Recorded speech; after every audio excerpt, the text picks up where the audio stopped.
Oh no. Hello, hello, hello. Hello, hello, hello. Hello, hello, hello. How's this sound? Oh no. New stream setup. Who dis? Been lots of computer related changes recently. Alright, so hold on. I need to listen to myself. Unmute. Hello. Hello, hello, hello. So if I talk like this, is this fine? Is this fine? Is this fine? Is this fine? Echo, echo, echo, echo. Hello, hello. I think this is probably good. This is probably good. So if I talk from a... The 3-second delay is really screwing with me, dude. Alright, turn that off. And then we also need to close down pretty much all of this stuff. So, I mean, it sounds pretty good, I think. It sounds pretty good. And then if I get really close to the mic like this. Yeah. I think it's okay.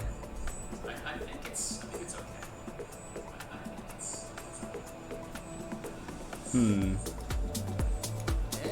this slightly louder here. No, we'll leave it like this, I guess. Alright, let's turn off the other computer so we stop just hearing ourselves. And let's get to it. And when I said let's get to it, what I actually meant was let's continue to futz about with the setup. Alright, so uncoil this a little bit. There we go. I don't know if that actually uncoiled at all. Looks like it's actually a bit worse. So it goes. Alright, so... it feels like this arm is really far away now. Like it should be a bit closer, but there's no way for me to make it a bit closer. But I don't know. Like talking like this, like really super leaned in, sounds a bit better. Can I guess that's fine. So at least it's roughly this height, I guess. Anyways, we're going to be working on this stuff. So this is, let's unpin this from the taskbar because we don't want to default to using mono. Oh, hello, much Shiba, such name, very wow.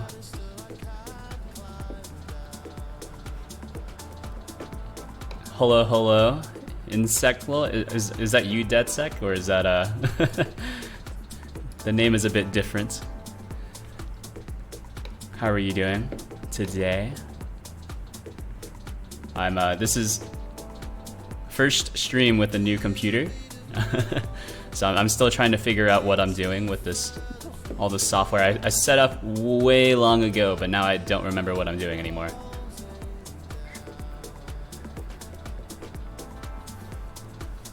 I'm okay. Hello? Okay. I'm Team Ewan. How does the audio sound, by the way? The OBS settings I used to have are now all gone. So I've tried to clean everything up, but I'm not sure if everything is there anymore. I've also had to recompile pretty much everything. Sounds good? Oh baby. Yeah. I now have... I still need to figure out what I want to do with this main screen, since I'm now using a 27-inch monitor as opposed to using a laptop. What's your new computer specs? It's an AMD Ryzen 5800 I think it's a 5800X. I forget. And then it also has the part that hurt was the GPU. That definitely hurt a lot. So it's I have a 3080, and that hurt a lot. 3080. Let me see. I'm not gonna pull it up on stream, but just in case my payment information's in there. Hold on. That must have hurt the bank account. Yeah, that was the worst part, honestly. But I was thinking about it since my old computer that I used to stream on, which was a Razer Blade. That one was... that had a 2060, but the battery was starting to go, and I was like, I could try to just keep fixing it up. Although, you know, on the other hand, I've been trying to save up for a new computer anyways, you know? Alright, hold on. What is this? This is shortage. What's your RAM? RAM is 16 gigs DDR4. I forget which one, but it wasn't the cheapest one because I've been burned before by buying really cheap RAM. I've been burned before by very cheap RAM, but it's DDR4, so it's not the best, right? Because the best RAM that you can buy is the server quality stuff that fixes itself. I forget which one that is. Let me see. Let me find it. I have the specs somewhere. It's a new computer. I don't know where everything is. None of my defaults work. Your job just pay well for this stuff? Yeah. Well, I've been also saving up, you know. Alright, here we go. It's a Ryzen 7 5800X. You know what? Why don't I just check here? What am I, stupid? This PC. Properties. Yeah, it's a 5800, 32 gigs of RAM. Doesn't give me the whatever. Hold on. I know how to do this. Open command prompt and type system info or not. Maybe don't. Yeah, probably not. Performance. Alright, tell me what I have. Yeah. 32 gigs of RAM is DDR4. Oh, you know what? It is DIMM, so it is self-healing. That's cool. And then there is our RTX 3080. Look at that. Look at that. And already at almost 50% utilization. You hate to see that. Yeah, and there you have it. Goodbye.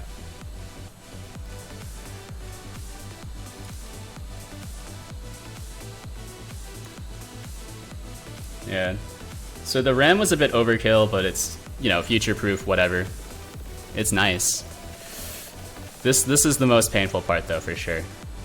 I was like, I could just get like a 3060 or 3070, but 3080's not too bad because the a 3080 Ti and a 3090s, those are both out now, so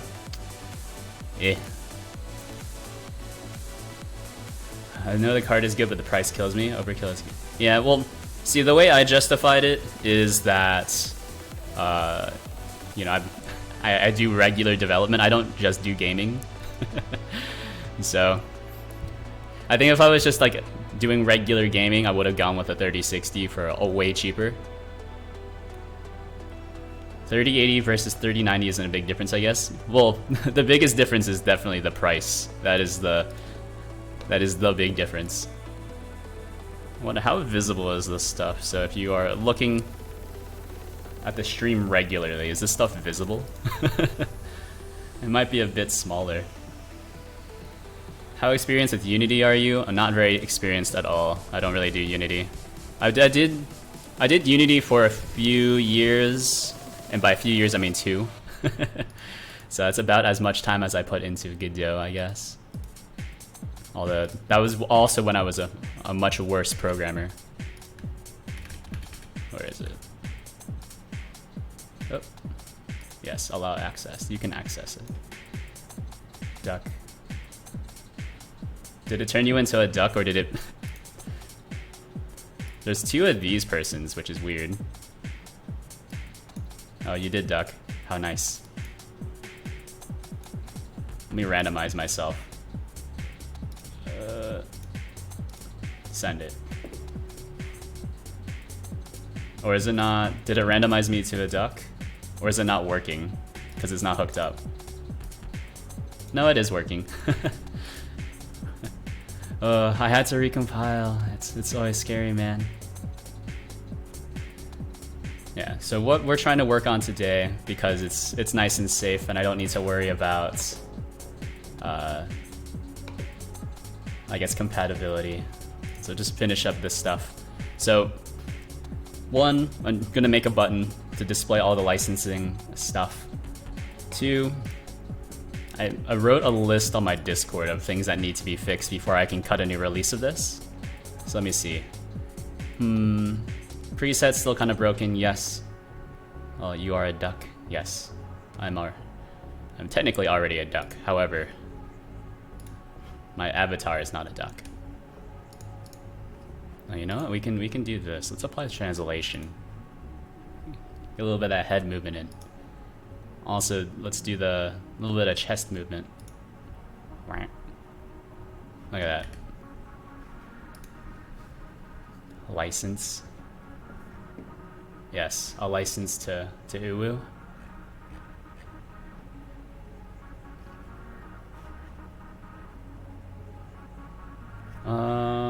Okay. So 1, presets are still somewhat broken. This will not do any. Hold on. So whenever you load in a preset, what happens? I forget. Uwu face. Uwu's in chat. So we can load a new config. This should be default. I don't know. That's a bit weird. So we load config every single time. That's fine. Et to Stan. Stan. Stan. Satan. Is that what you're trying to? So you're trying to type? Alright, so which preset thing needs to be fixed? So loading in, okay, wait, we can do, oh geez. Yeah, we can do this, which is fixing the prop loading issue. It to stab. 20-inch spider crawling on your back. I don't. Is this like a roleplay situation? Puts on wizard hat and robe. Where's the thing that I'm looking for? It's in GUI. Oh, I closed GUI. Here we go. Wonder the kids nowadays still know the puts on wizard hat and robe meme, where it's like it's that kind of it's not really a green text, it's a series of screenshots of someone like on Omegle and they're like doing some sort of weird roleplay. And so they're trying to roleplay like some sort of sexual situation. One person is trying to be like all sexy and stuff, and the other person is like doing some D&D roleplay. Should be a wizard duck for Halloween. Situation. Yeah, I said situation, but ignore that part. English is hard, even though it's the only language I speak. I gotta sneeze.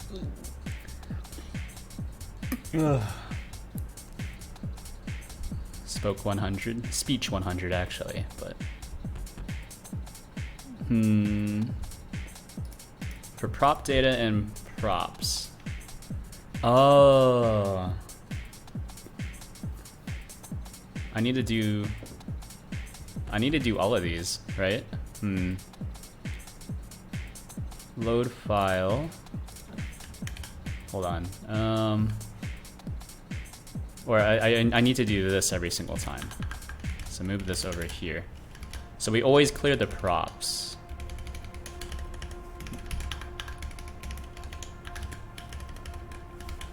So for prop data and props. Oh, rip your message counter. Yeah. I mean, it's not hard for me to adjust that. Also, which Notepad++ is this? That's not hard to adjust, right? Since that's just stored here as incremental game.json. So I could cheat and then just add the score back. Might be a little scummy though. Alright, let's unpin this from the taskbar. Move this over here. Pin this. Alright, so this should clear out all the props every single time, and then we'll either load a file or set up the GUI nodes. Actually, to set up GUI nodes, do we need to call that explicitly? Or, yeah, on model loaded. Yeah, so we can do this. Right, so because whenever we load in a new model, we always implicitly call setup GUI nodes anyways. So this is our main branch. Did I tell you what happened on Friday? No. What happened on Friday? Is it Friday, gotta get down on Friday. Weekend. I got hit by a car? Really? Did you die? By that I mean, did you are you okay? I mean, 1, did you die? And 2, are you okay? In that order.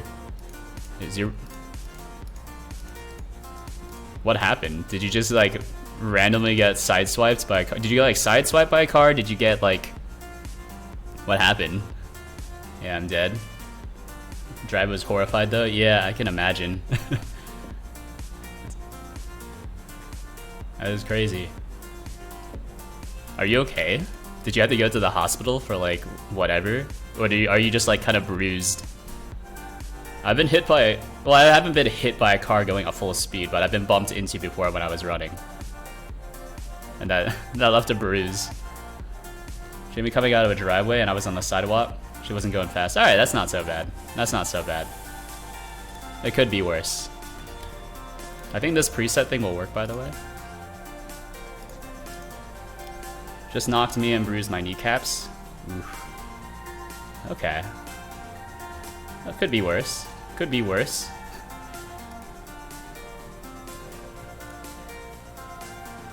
Yeah. Did you get like any like crazy road rash from getting knocked over? Yeah, I know my little brother, he wasn't hit by a car, but he just fell off a longboard when he was, you know, longboarding, as one does. And let's see. Yeah, he was longboarding. I don't know, it wasn't, I think he was going, I don't know, it was roughly like 15 miles an hour, I guess. Crazy road rash all over his arm. Left a scar. I'm dead. Scratched my knee hard. Had to get my bike fixed. The worst part. The bike. Yeah. I feel like my opinion is still the same as it used to be when I was a lot younger, is that if I get damaged, it's mostly okay, since, you know, I'm assuming that you're also fairly young. So your body can repair itself pretty well. But like the older you get, the more you would prefer that your things get damaged, not you get damaged. But when you're young, you prefer to have your things get damaged as opposed to... No, you prefer yourself to get damaged as opposed to your things. Because you don't have enough money to afford more stuff. Alright, so I can load in a second duck. Right, oh geez. Okay, I was right next to a bike shop. Oh baby. So what you're saying is that you were set up. It was a ploy by the bike shop owner to hit you with a car, to damage your bike, so that you can so that they can attract more business. Sounds like a conflict of interest, if you ask me. Sounds like you were set up. It's all a conspiracy. Alright. So that's our thing. Load the preset. Invalid get index prop on base string. Prop data and props. Oh. This is prop name. And then this should be props, prop name. One of these. Didn't think of that. Now I'm wondering if you're right. It's a conspiracy, man. It's a conspiracy.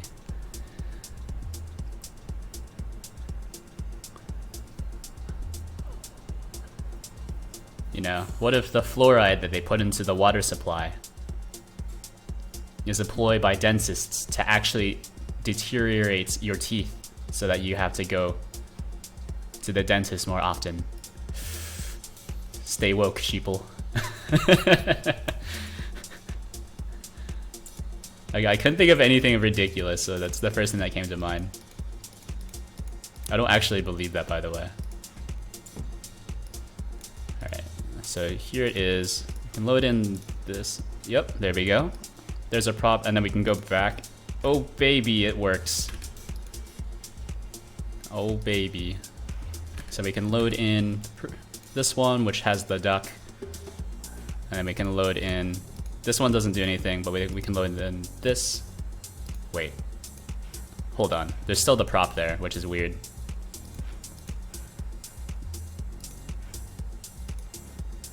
Oh, you know what happened? It's this. Delete prop. It saved it onto the wrong file, so it got corrupted. That's why I drink meth. It's banned for existing. Hey man, can you even drink meth? Will it be effective that way? I suppose you could. I'm not sure if it would really be absorbed. I don't know. I've never really thought about it. You know what? I guess you could, right? Because that's almost how, what's it called? What's it called? It's not Lucy. It's what's the party one? Donated 600 cows. I don't know what this means. Alright, so we do this, and then I need to figure out what's going on here. So we load in this, just click around.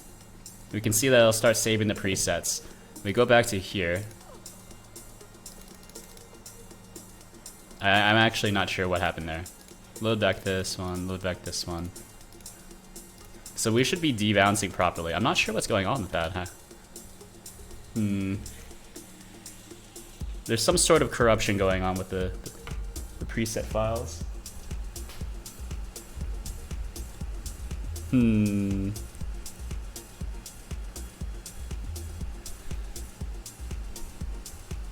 What is the thing I was thinking about? Lucy is psychedelic. That's the street name, at least. What's the amphetamine that people take for partying? It's I can't remember, but you take that orally. So I suppose you could drink meth. Just the effectiveness is different. Alright, but I think this works. I think I just need more data on what works and what doesn't. I think some of the debounce logic is a bit strange, to be sure. What happens when you load a preset? So save config instance. Also, someone stole my green tea my mom had delivered. Was it you? Did you steal your own green tea that your mom delivered for you? That's a classic problem.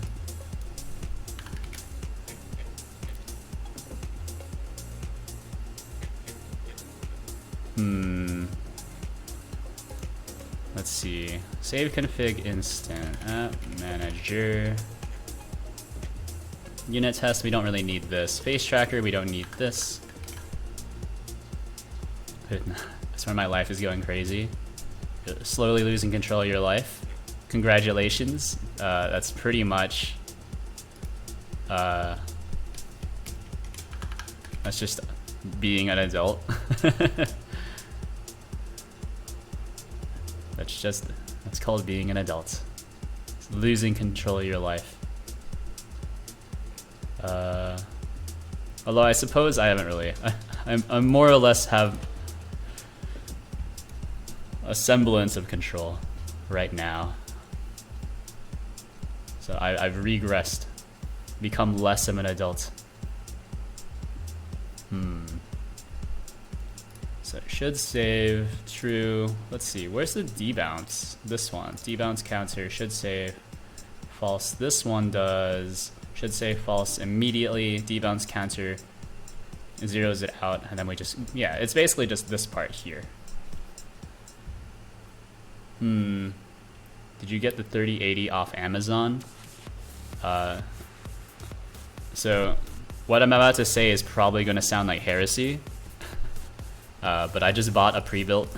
I bought a pre-built, so I did pay the pre-built tax. It is a lot nicer than what I would have built though, since I usually cheap out on a lot of parts. Like the last computer I built, it used like was it the cheapest case you could get from Micro Center? Is Micro Center like a nationwide Micro Center? Or is Micro Center just like just a Georgia thing? No, it's headquartered out of Columbus. Oh god, how much was the pre-built? Too much. Actually, it wasn't too bad. I think it was fair. I think it was fair. It was $2,500. So considering GPU prices, it's not bad. That means I paid about a $500 markup, I think, for them to build it for me. But it's not bad. It's not bad. Considering how much RAM there is, I think the only part where I got shafted was the hard drive. But since it was only 1 terabyte. It is NVMe though, I think. Right? Actually, what is the disk? Is it an NVMe? It's an SSD, but is it NVMe? I don't remember. I'll buy it off for you for 6 bananas. Make it 5. 1 banana and we have a deal. So I think this works. I think this is good. That's not how you negotiate. Hey.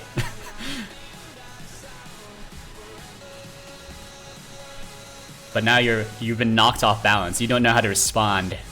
And that's the art of the deal, baby.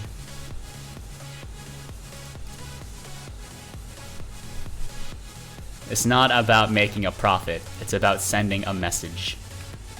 Is this all I needed? Custom props is good. Presets still kind of broken. I don't know. Are presets still kind of broken? Which preset is broken, by the way? You know, I was doom scrolling on Twitter right before the stream, or not right before the stream, but right before the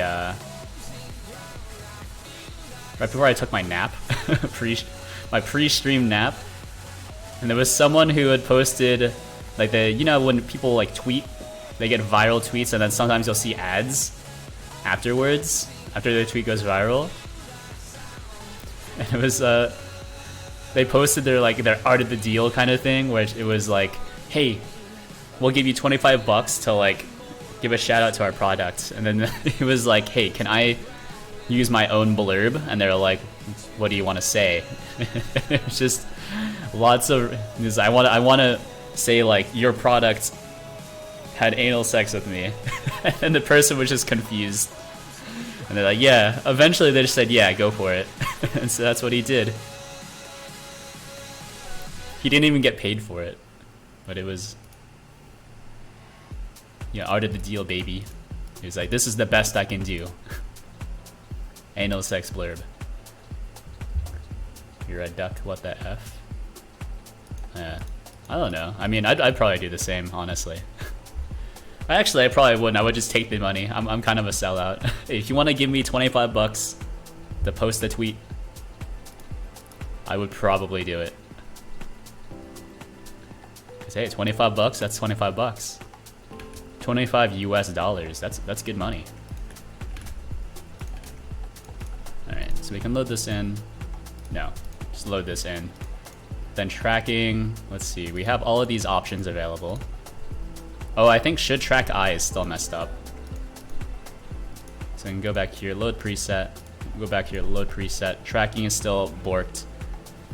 I think should track I.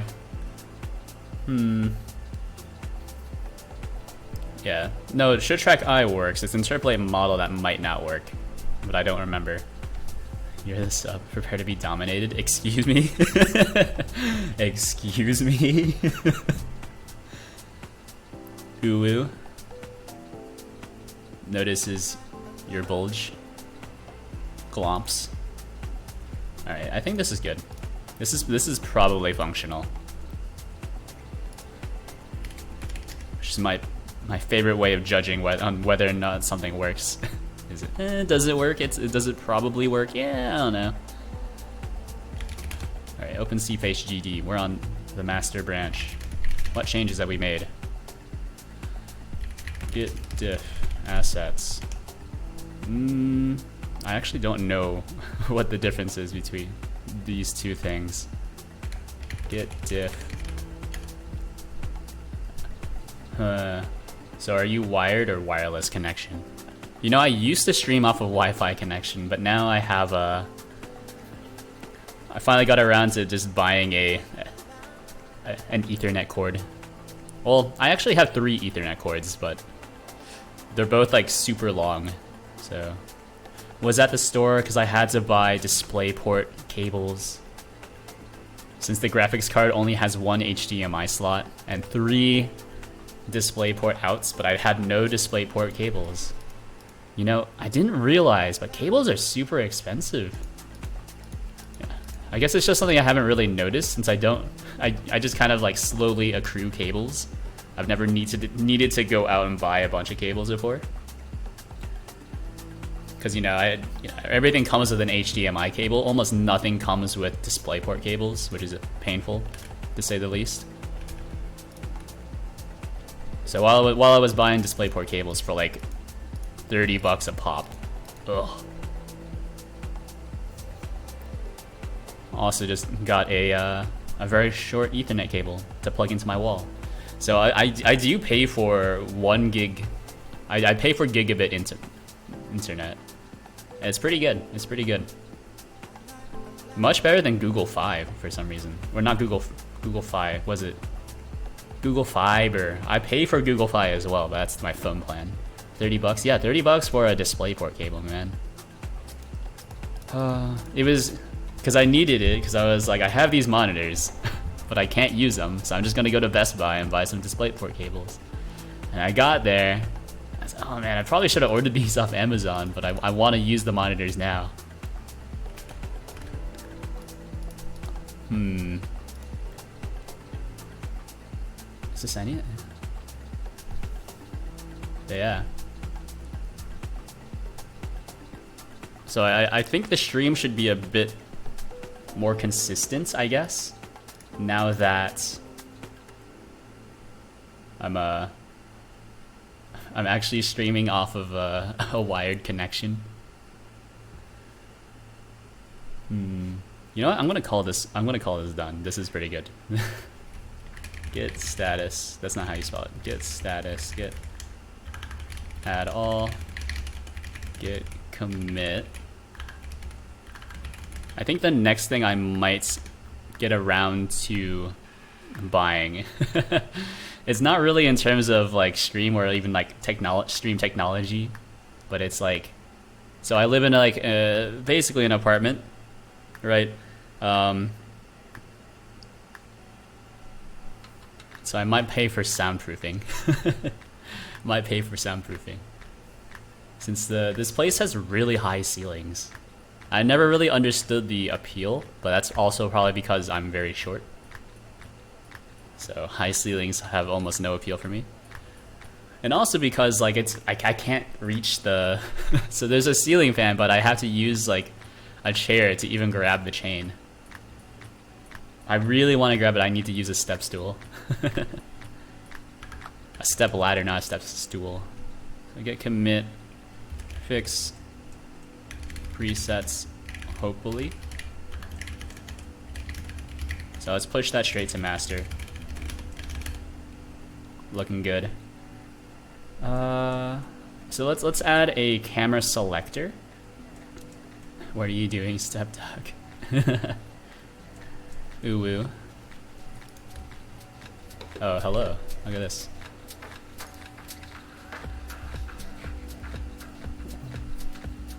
I'm not your step duck.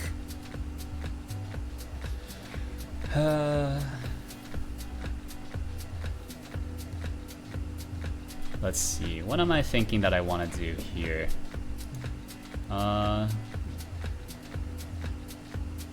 What's your GitHub? My GitHub is uwin, u-win. I think it's linked in my description, but here's a link here. Oh geez. Look at that. It's just my full name, Timothy UN. It has my Discord, it has my Twitch, has my Twitter, which I don't use. You order a milkshake, but you remember you lactose intolerance. Tolerance? Tolerance? Is that tolerance? Very confused. Oh, okay. So there's a few things I still need to do here. Yeah, I remember now. So for one, you can see here that these are not listed as tracked. So they should. Lactose intolerance pun. Remember you were you lactose intolerance. Is it a pun if it doesn't make sense though? I was with you with lactose. I was like lactose, lactase, sure. Lactose intolerance. Tolerance? Question mark? Isn't a pun like it's still supposed to make sense, but it's supposed to sound like a different word? Lactose intolerance. Yeah, no, I know lactose intolerance. But like I thought puns are still supposed to make sense. Otherwise, it's just words that look like it. Other words, which isn't really the same thing.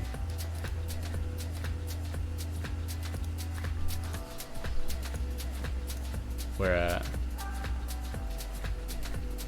a pun aficionados require your puns to be structured correctly.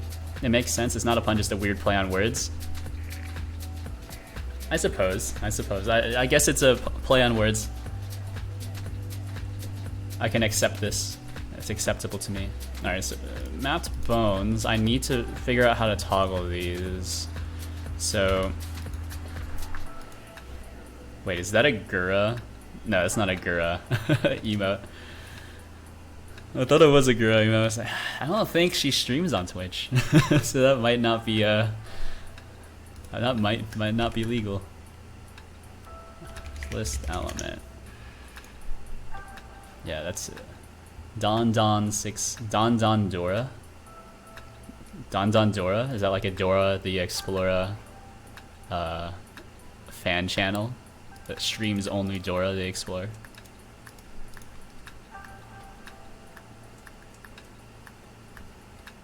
No? I mean, it could be.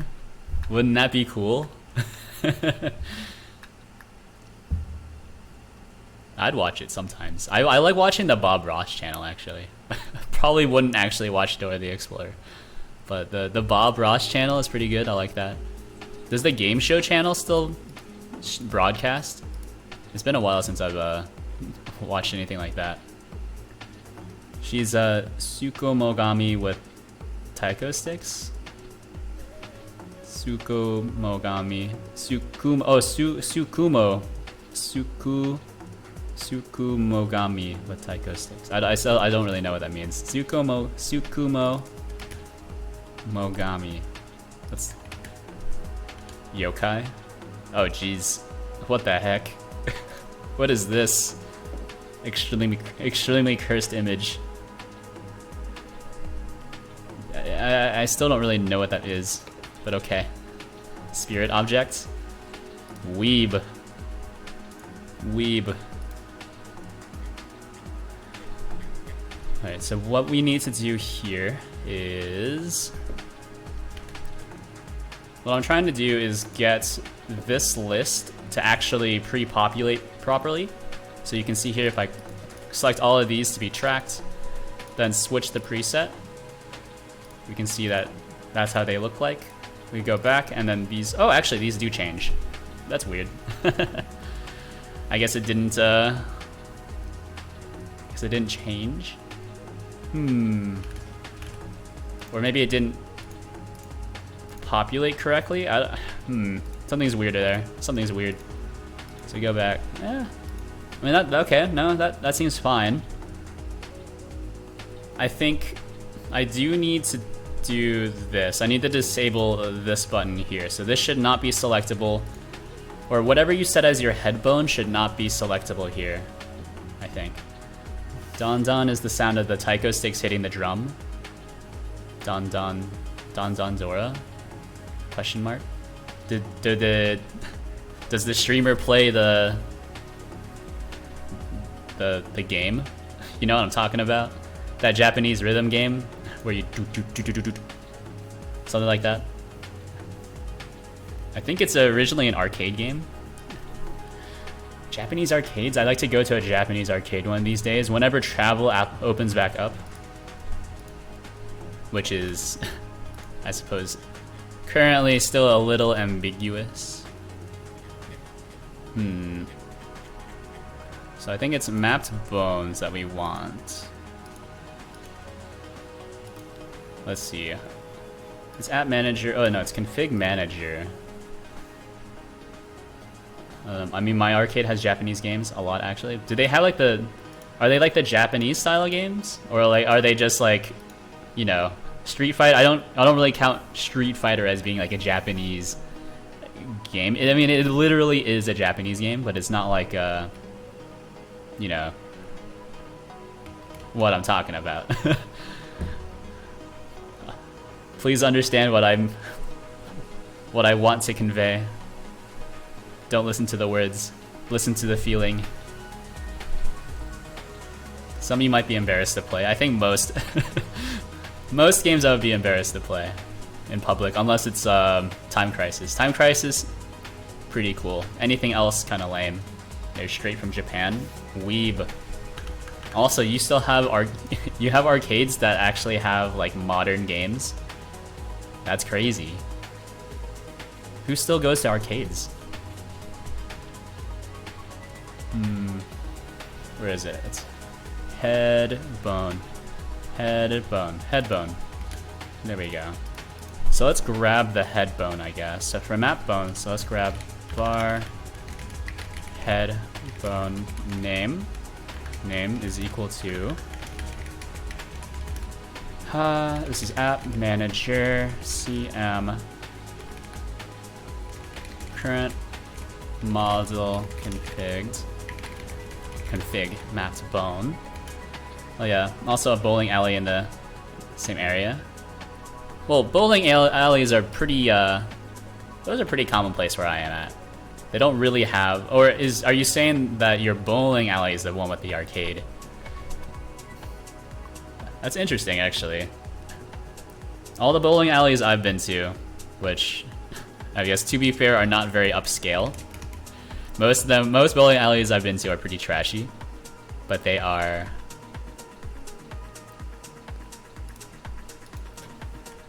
They usually only have Time Crisis plus like was it the hunting game that always seems to exist.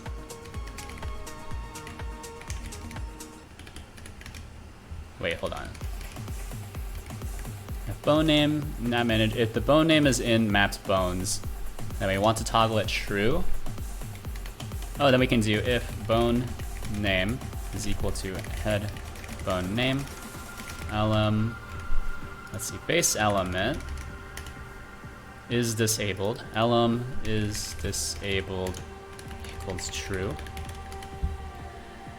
Well, it's a 2-floor arcade with a bowling alley inside a mall. Oh, that's so retro, dude. It's inside of a mall. People still go to malls.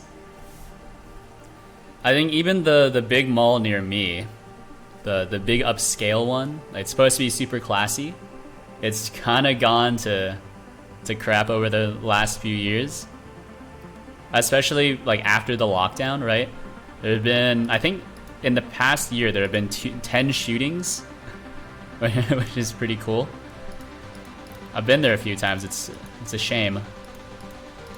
Like it's a very upscale mall, but there's just been a lot of shootings recently. So I think and like a lot of the malls like near my hometown are all closed now, since no one goes to the mall anymore. So that's cool. That's cool. That's cool that. Do you live near the Mall of America? Is that why your mall is so cool?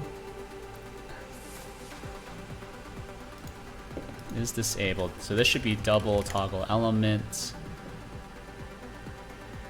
Okay, yeah, that'll work. So we can try this. Look at that.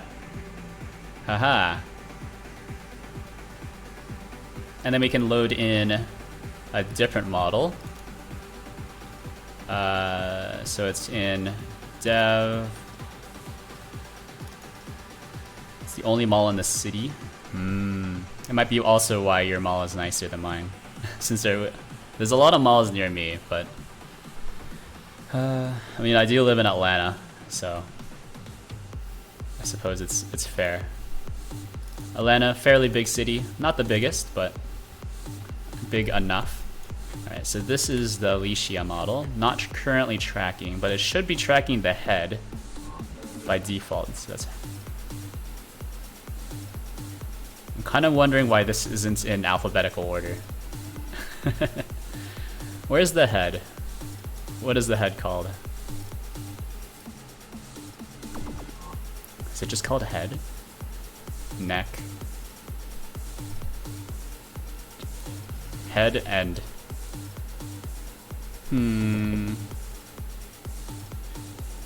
Yeah, I'm not seeing it.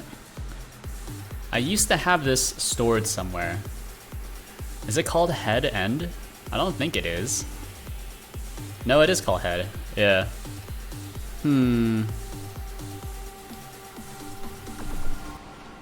So why doesn't this load in correctly? Let me see.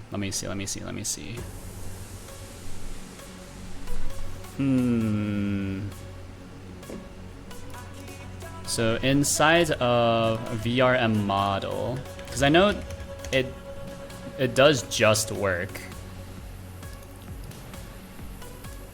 Get parent stored offsets. Yeah, I need to figure this out still, but let's see. There's expression data. This is all just the loading stuff.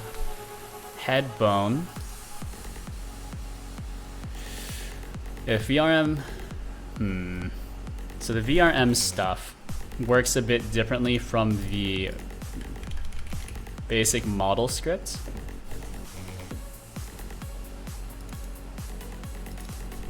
Head bone. So if we have head bone, then what we should do is update the head bone, maybe.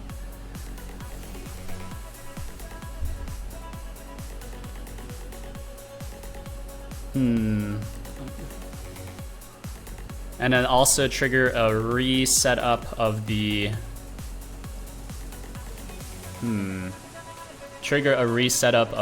this list element as well.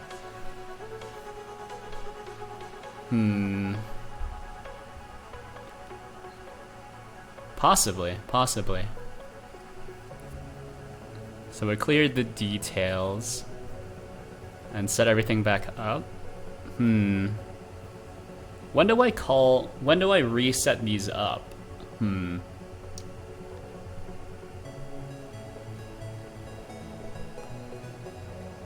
Or should this be set? So whenever you, that's tough, man. I'm trying to think of what to do for the headbone stuff, right? Because the problem is I don't really have a way to, I guess, listen for this. Maybe I do.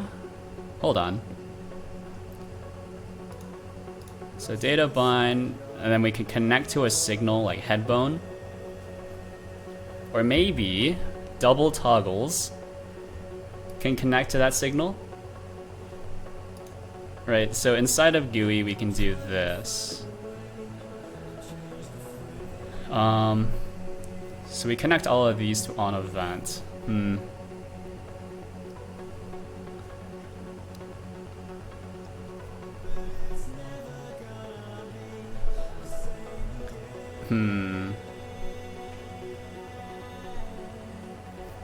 hold on, we can optimize this. So let's keep that in mind, that we're trying to modify our headbone logic so that we can, I guess, gray it out at load like this. So you can see here that it's disabled, which is good. But this doesn't work for VRM models because it uses a different headbone, kind of implicitly. So we need to broadcast out the different headbone that we're using. Right, because they don't match up, or at least visually in the UI, and what's actually happening behind the scenes, the logic doesn't match up. It's fine as long as you don't ever touch the headbone, I think. So let's see, double toggle. Wait. Let's do this first. So if tag name,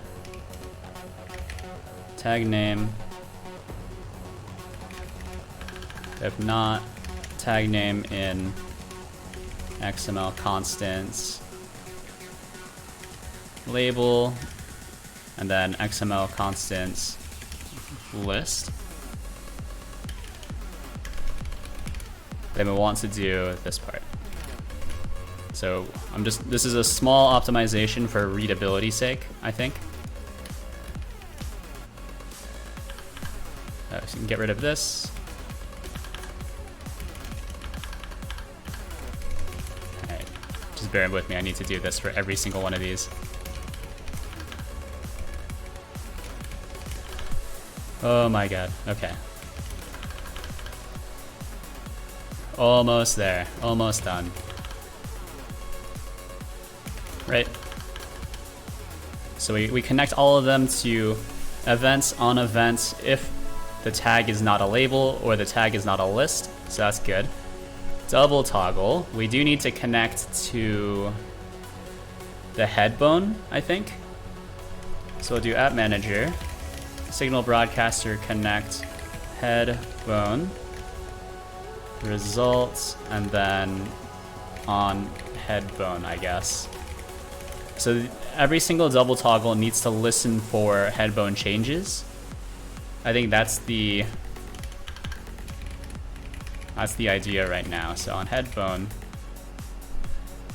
and so this broadcasts out the new headbone name. Okay. So value headbone name. Now let's see. Vody void. So what do we want to do? We want to check against the label text value. So wait a minute. Yeah. If headbone name is equal to label text, then I think we want to set is disabled to true. This code makes my brain hurt. Same. This code also makes my brain hurt. It's a lot to take in for sure. It's a lot to take in for sure. It's tough. I don't know how it would gone this long without actually drawing up like a data flow map, a proper data flow map.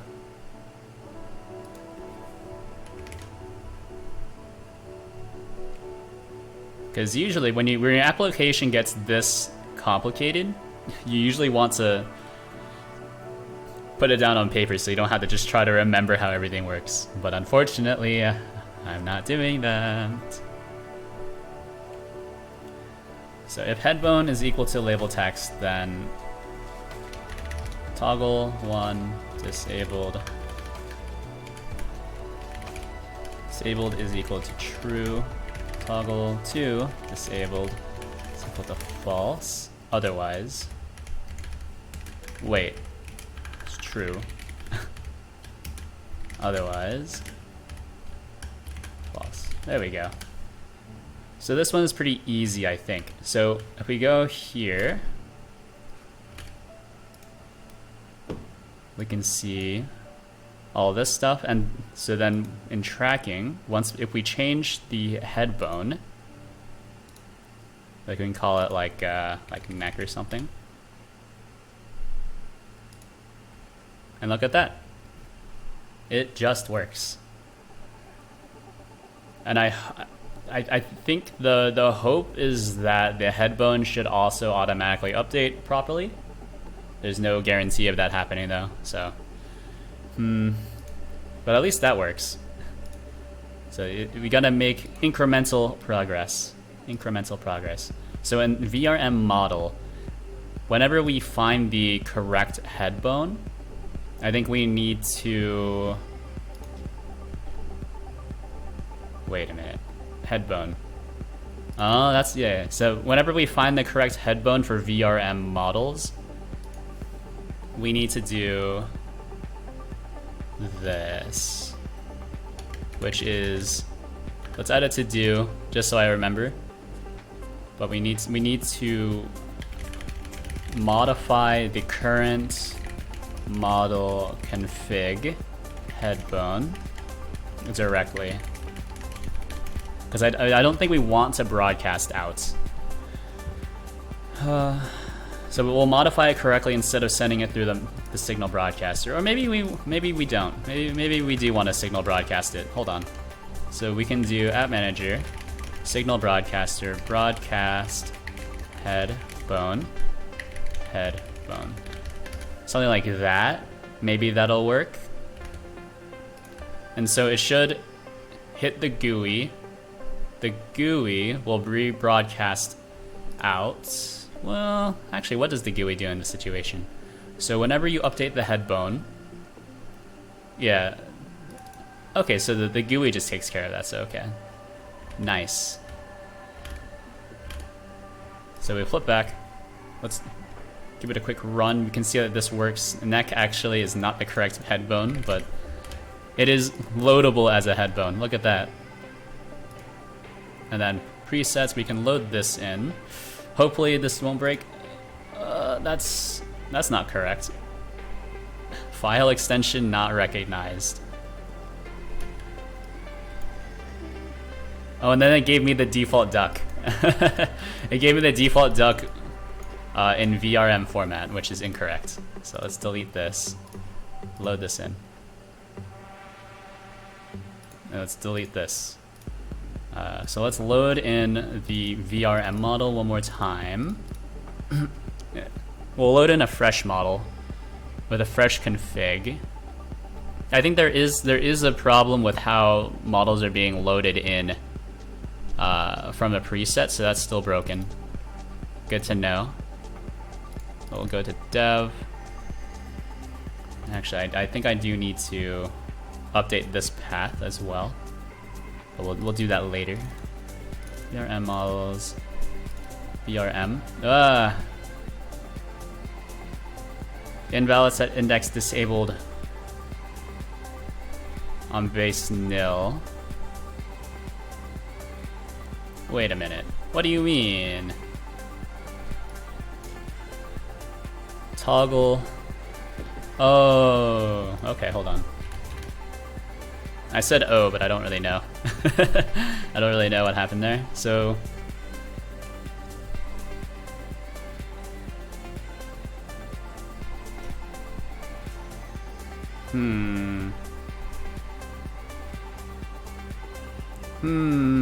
I'm wondering. So in base element, we can have some sort of label that's like is ready. So we can store our ready call. Yeah. So we'll do var is ready. Oh, what? False. So here, func, so in the ready function here, and the reason why I'm implementing this, right, is ready, is because this piece of code will only run once all of the children, all the child elements are also ready. And what happened here was that this piece of code was run, but these child elements were not ready yet. Yeah, so it happened too soon. So if not is ready, then we just want to early return. Yeah. So that's the idea, is that we try to break out as soon as possible, I guess. Or we try to yield until it is ready. Or what if we do this? Like I said yield, and that made me think. What if we do this instead? Why did I type an L? So while not is ready, we'll do yield get tree idle frame.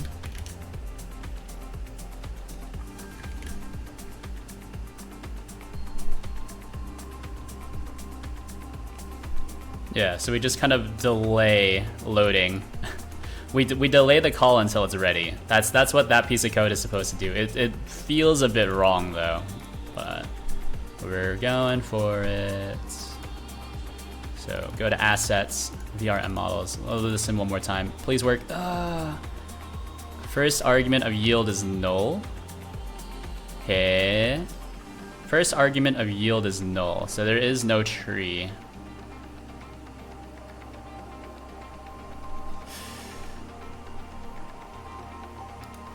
Okay, hold on. Let's change this to an if. If not is ready, then we want to do... We want to yield on ourself and then wait until the ready signal. Yeah. Maybe that'll work. Let's update this. This search path doesn't make any sense, but we can load in a proper search path here. One of these. So I think that should work. Load model, look at that. It just works. So VRM, load this in. Please work. Oh baby, it might have worked. No, it didn't. Did this save? Oh, so this saved properly, right? You can see here that the tracking options are all correct. And then also the head bone is set properly. However, I think the head element needs to be, like the head input element here. This thing needs to be updated as well whenever the VRM model updates. So let me see. Where do I want to do that? I believe that's just an input element. Yeah, that's just an input element. Input element. Yeah. So oh,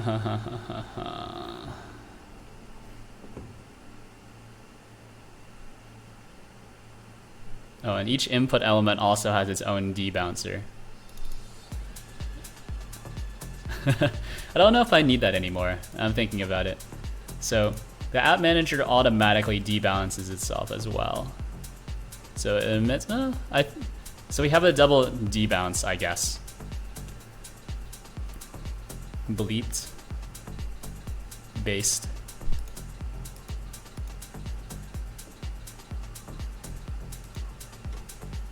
So what I'm thinking is, does this still need to be? You can take this part out. I think we don't need these anymore.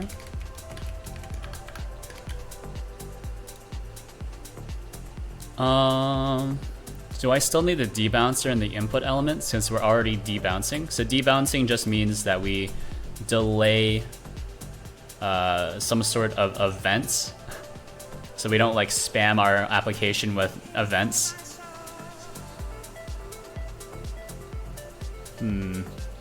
I wonder. Since we're debouncing the config saving, and then we're also debouncing the input element, I guess that makes sense. That makes sense, I guess. Yeah. And then text entered. Emit event. It'll try to emit events. Wait, am I not debouncing? If should emit, text changed. Or no, text entered emits it immediately, whereas on text changed, it's subject to debouncing. Okay, sure. Okay, me. I guess that makes sense. Also, I realized I forgot to do this. This is one of my favorite extensions. You can see that I use this sometimes. So let me see.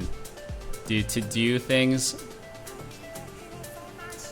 Are they still highlighted? Do I have any to-dos? Maybe not. Maybe not. How do I configure the to-do stuff? To-do highlights. Glob patterns. Finds files to search for. No. Keywords.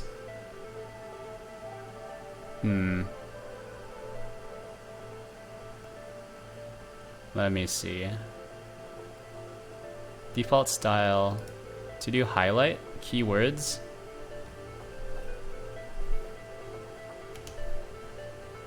Well, I don't know.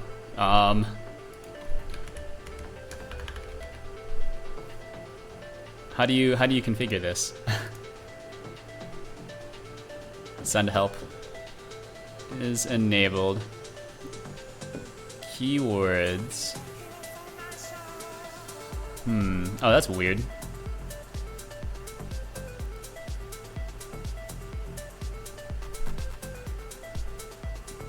You know what?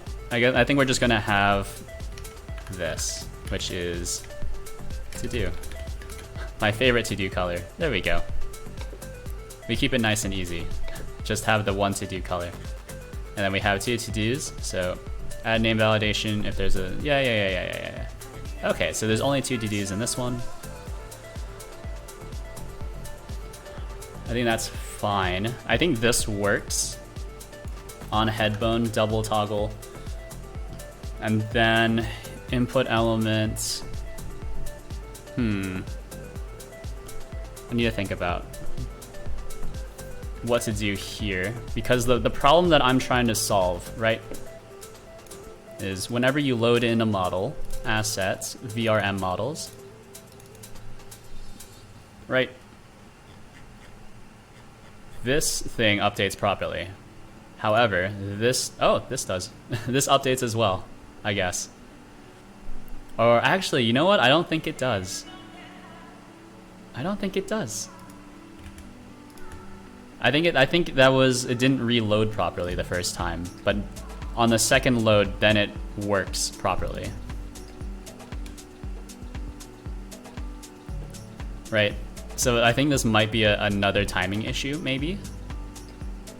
Possibly? What happens? Okay, so let's do this, right? Open up this. We can delete Alicia Solid.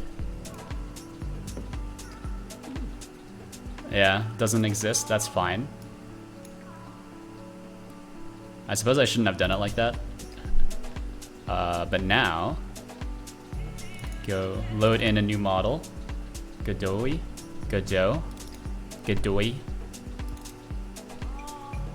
Alright, so you can see here that the head is disabled as expected, but this is still using the old headbone value.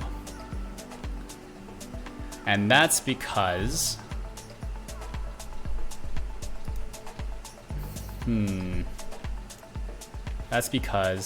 weeb.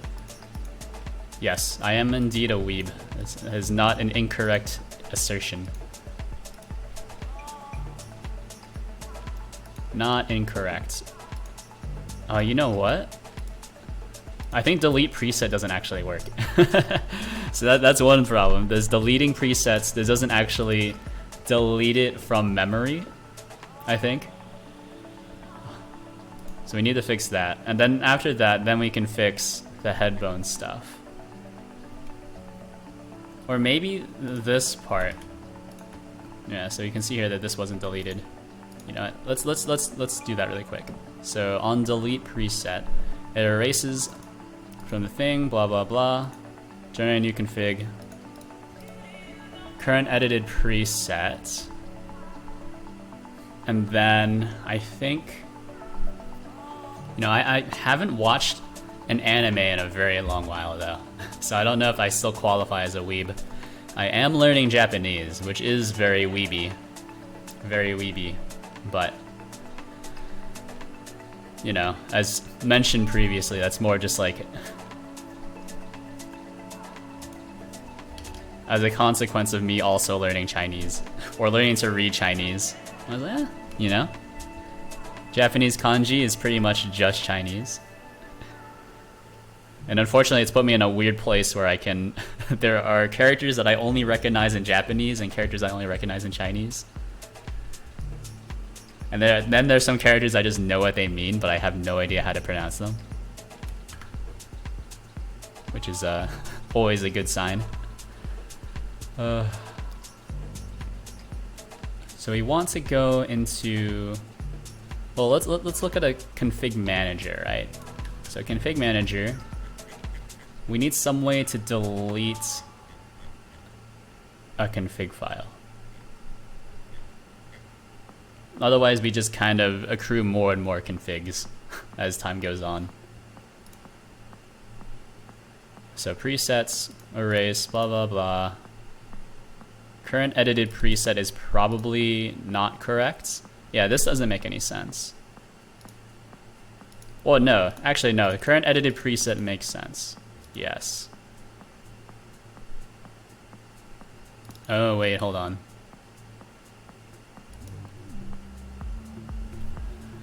No, this...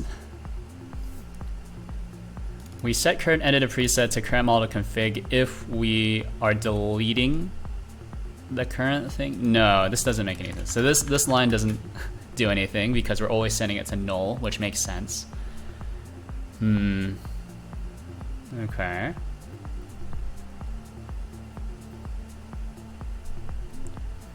If is default.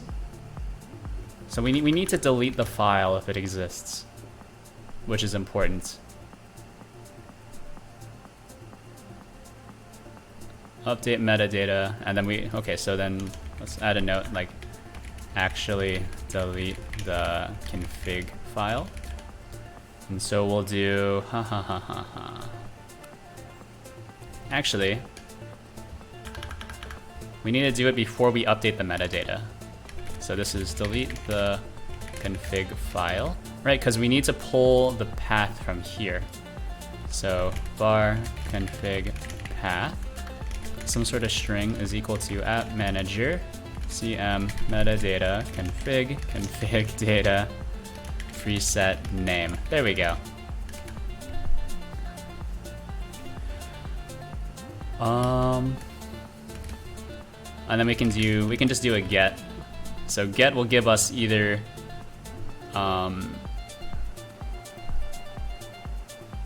it'll either give us the value or null. So this is a null safe way to do it. So we can do get preset name, and then if config path, or if not config path, then we'll just log app manager log message invalid, or I guess unable to delete preset file not found. Yeah, I like that. So this is going to be preset name, right? And then we'll just return early. Otherwise, we'll do, how do you delete a file in Godot? Godot delete file. How to delete, okay. Okay, so here we go. I have it up on my other monitor. So my new monitor setup is going to be pretty neat. I'm still waiting for my last mounting arm. I guess I kind of cheaped out on the mounting arms, but also I was reading that they all are kind of pretty much like the same quality, because it's just like a big sturdy piece of metal that you attach to your desk.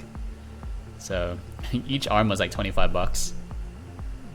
So I have actually, well, I bought 2 arms. One is a double arm and one is like an extra high arm, single. So I kind of have a horizontal main monitor.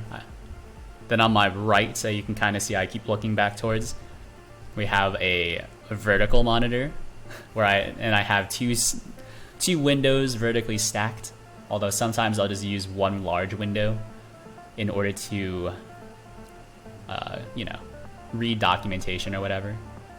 And then the third monitor is going to be just high up. So I look up and can like watch a video or something. It's ideal, the ideal setup. And so that's probably where I'm going to be putting OBS once I get everything set up.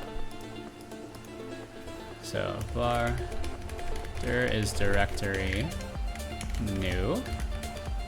Then we'll do dir remove config path.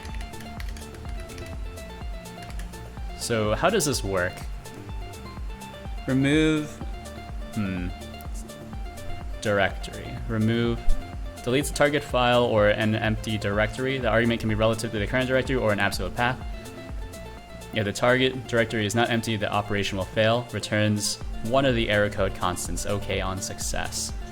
So we can also do this. The directory exists. Probably not directory exists, right? It's going to be file exists. File exists, config path. So if, well, we'll do if not file exists. So oh, this is what we should do. Right, unable to delete preset, the file was not found, but this one is unable to delete preset.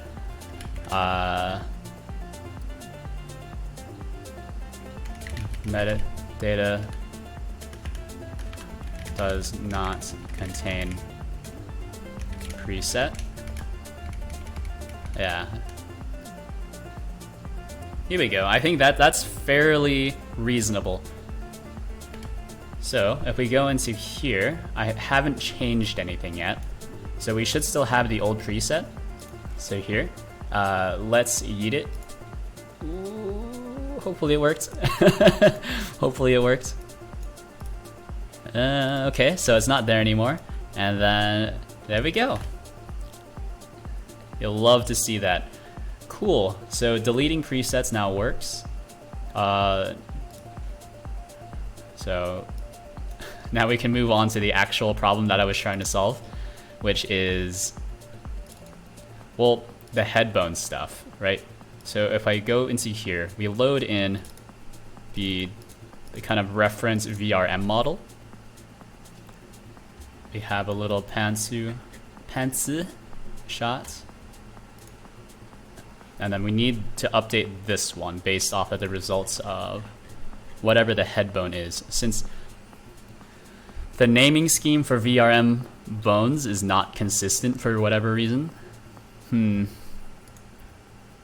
So you can see that this one uses an uppercase H, while this one uses a lowercase because that's, I don't know, that's just how I named it.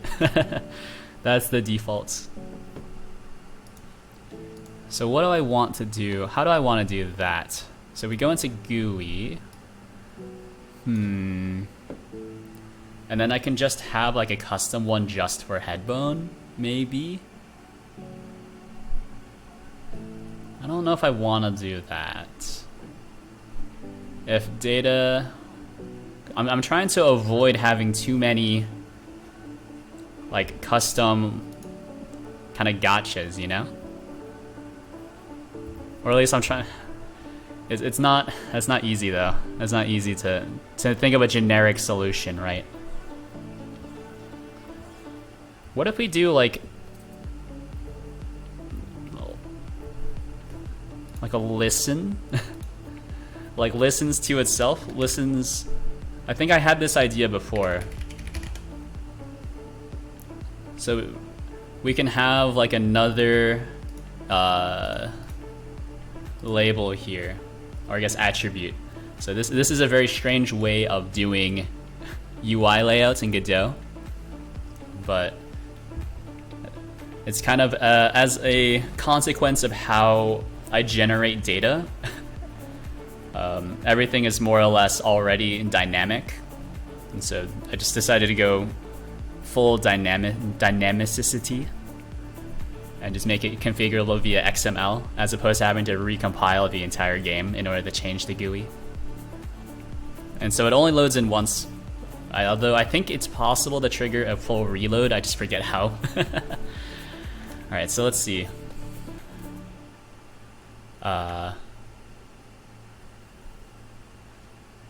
do we want to do? We can do like a self-updatable, something like that. So like self-updatable, and then true. Self-updatable, or no, self-listen. Shuba shuba shuba. Shuba shuba shuba shuba shuba. Hello, hello.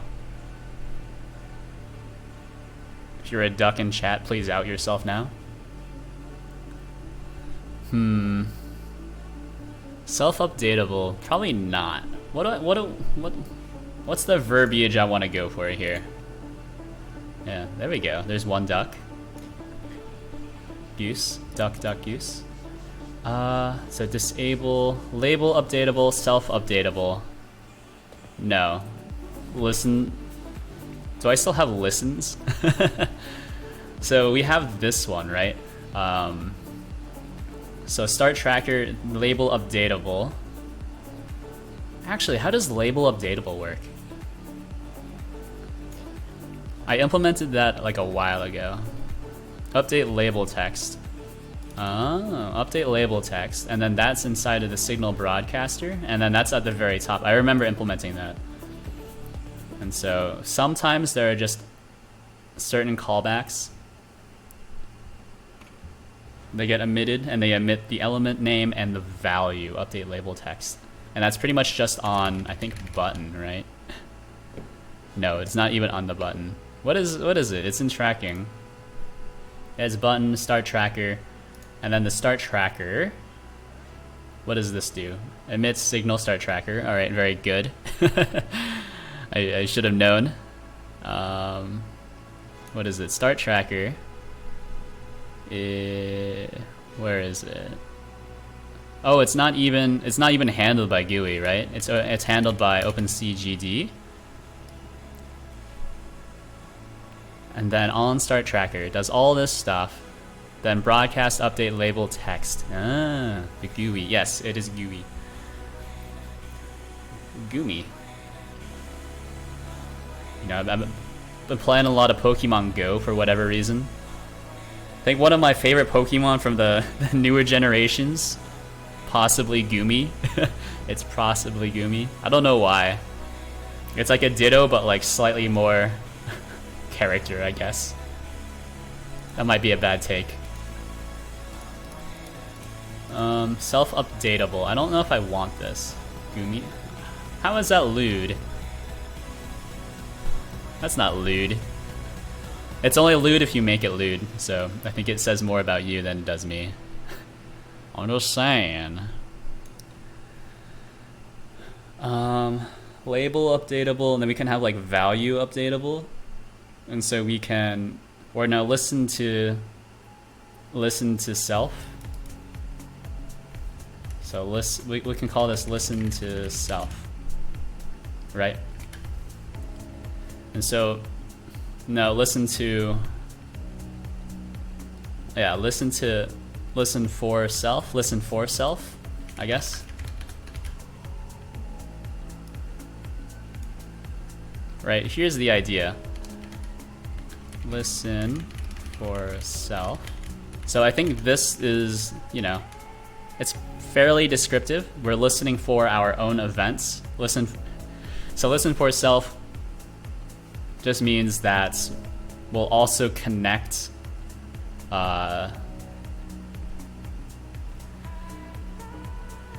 wait.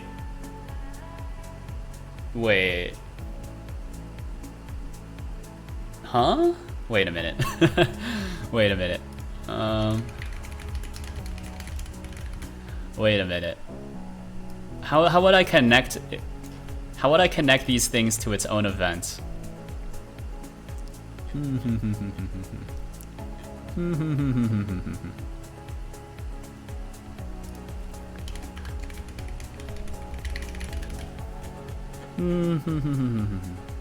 thinking.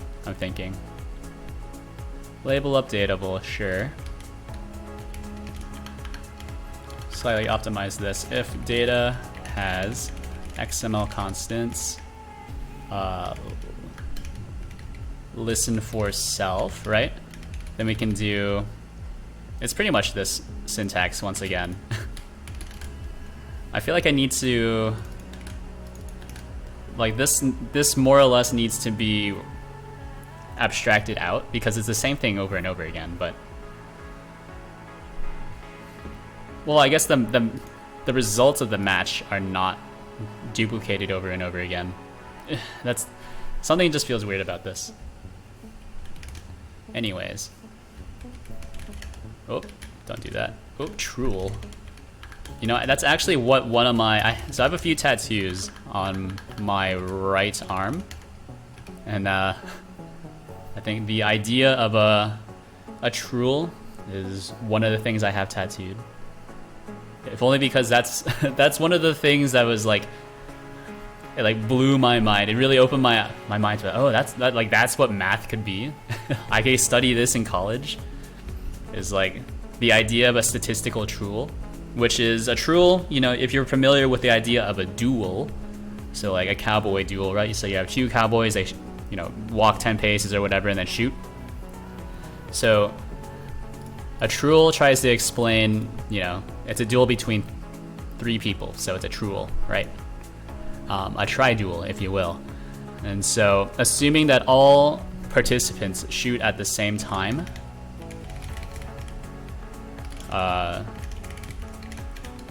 assuming that all participants shoot at the same time, then how do you know who wins, right?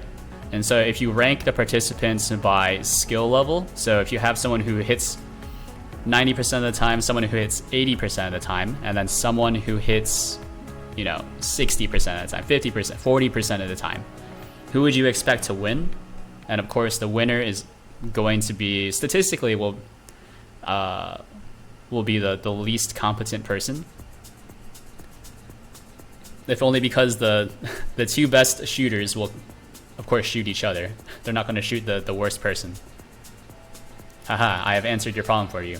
Now the question is, for how many, I guess how many layers deep, or like how bad can you be to still come out on top? Yeah.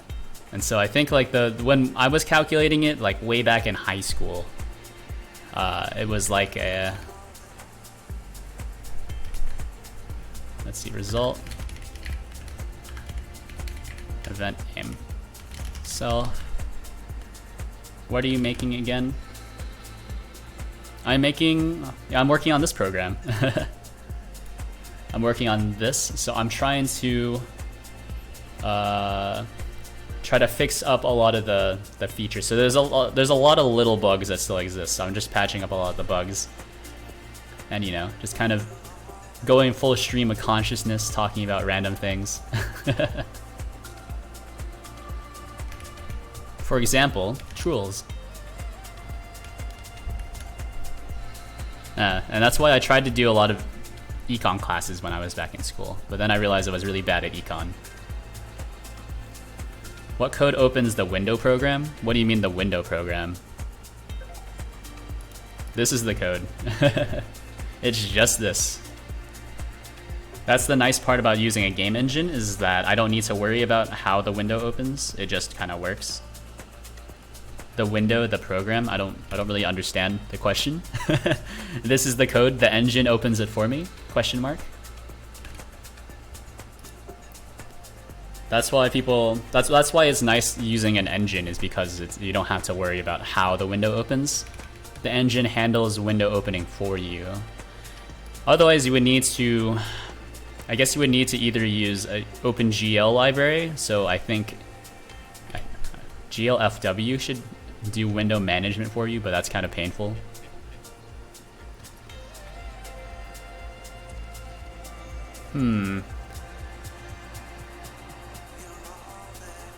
Keep is? I don't know what that means. Yeah, these are words in English, but they don't make any sense in the order that you are sending them.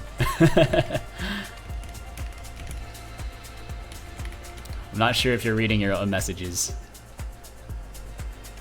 but I would encourage you to do so.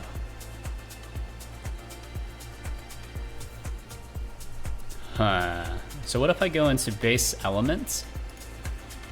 Base element. And then we add, so that's on label updated. And we can also just have func on value updated.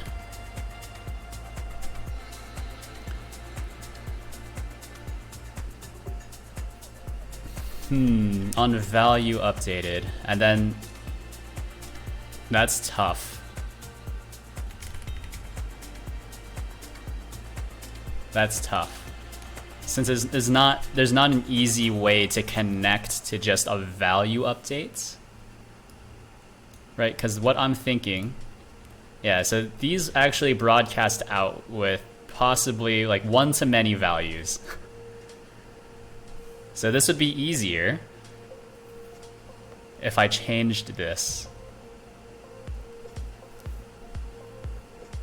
This would be easier if I changed how all of these work, so we don't actually separate out the tuple into individual values. That's tough. Well, I should go to sleep. Good night. Have a good rest. Insect lol, dead sec lol. Hope you feel better after getting hit by a car. Hope your wallet feels better as well.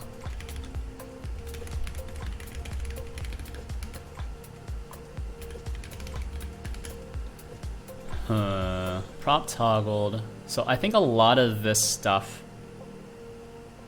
Yeah, actually a lot of the toggle stuff, it's a lot of the things that rely on multiple things being set are just toggles, so it doesn't matter.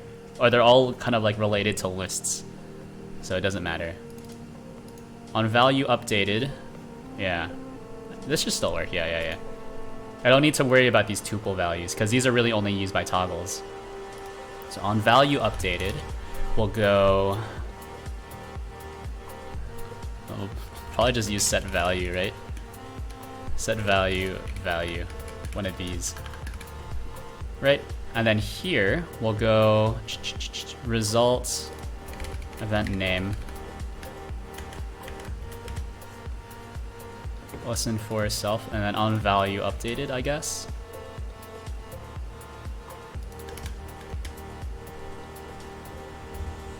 Yeah. I think that'll work. Maybe. Maybe. So we were able to connect properly, so we can delete this preset. Let's open up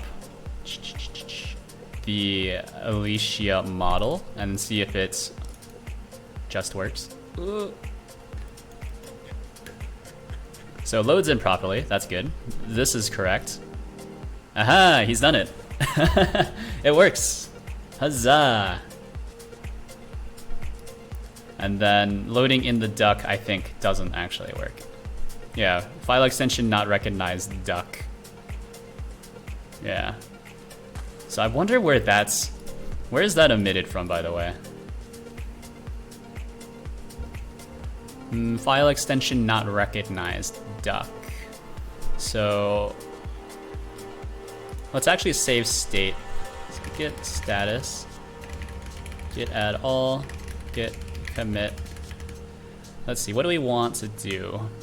We want to do updates head, well no, head bone elements update properly for VRM models. Add listen for self XML attribute. There we go.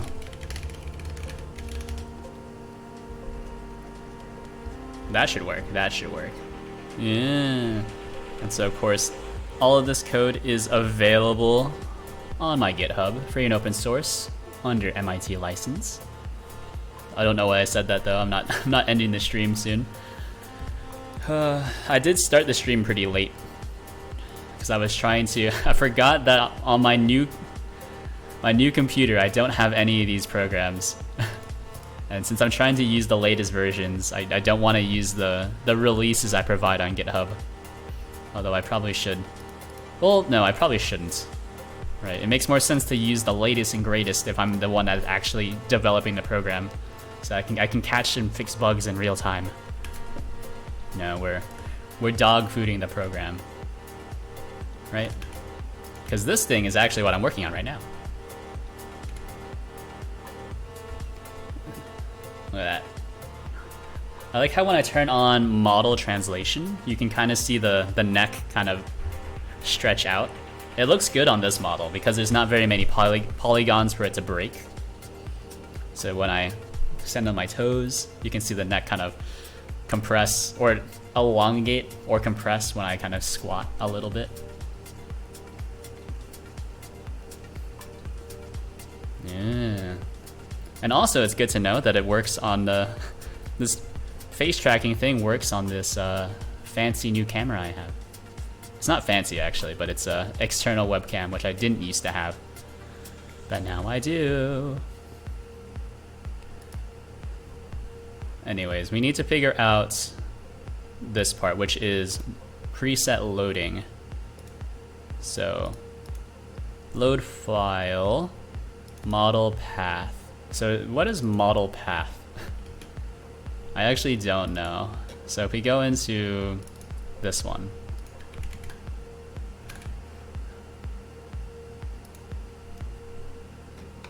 where I have it on this monitor, yes. So we want to open up a JSON beautifier. Beautify all of this, look at that. So this is just kind of our raw config. It maps almost one-to-one to our, I guess, config file, or a config file struct here. And then I have some sort of fancy logic to turn it into a dictionary, and then we also store the type. So I know how to, like, I guess, re-serialize it, which is nice. You know, I need to find the model path. You know what? That's wrong. Model path is incorrect. How am I setting the model path, by the way? Something doesn't seem right. Model path. Model path. Load config and set as current. Load config for model path. Model path, model path.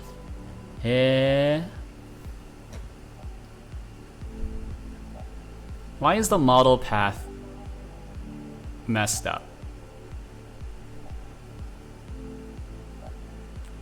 Model path. Model path. Path, path, path. Var config path. Yeah, for some reason, we're dropping the file extension, which is incorrect. So when we call load config for model path, where do we do that? Load preset, load file. I guess you're not gonna give it to me. So this is main screen. So load file, clean load, blah, blah, blah. So we yeet the current model display screen. We create a new one. We have the path. Okay, so a model display screen. Not this one. Model display screen.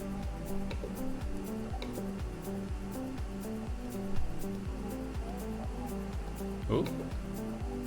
That's weird.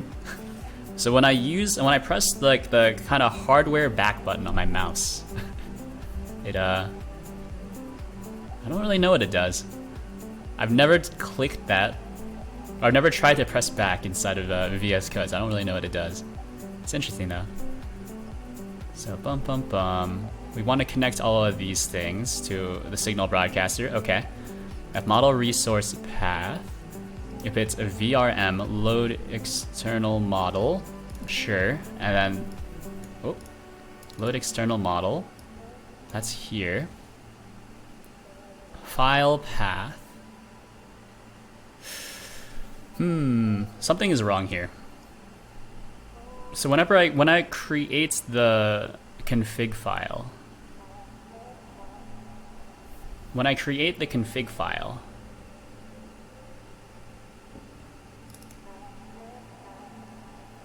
it's full path. You know what? I'm not gonna finish that. Not gonna finish that idea whatsoever, but we're gonna keep thinking about it. We're gonna keep saying it out loud until I figure it out.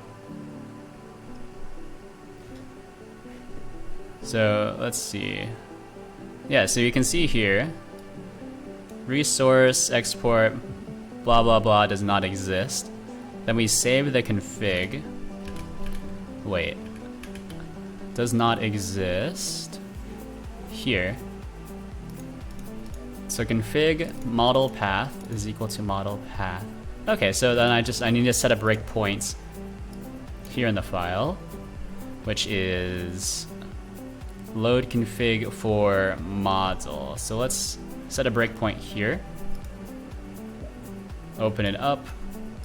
Look at our presets. Delete the Alicia preset, and then we'll load in the Alicia model one more time. So VRM models, Alicia, VRM. Hit the breakpoints. I guess we won't hit the breakpoints. So begin loading config. Does not exist. What? What? Is it because I did it on the return? Alright, delete this preset. Then we'll load in a new model. I'm not sure why that didn't catch. Okay, well. Is it... Oh, it's this one. But it's still the same thing though.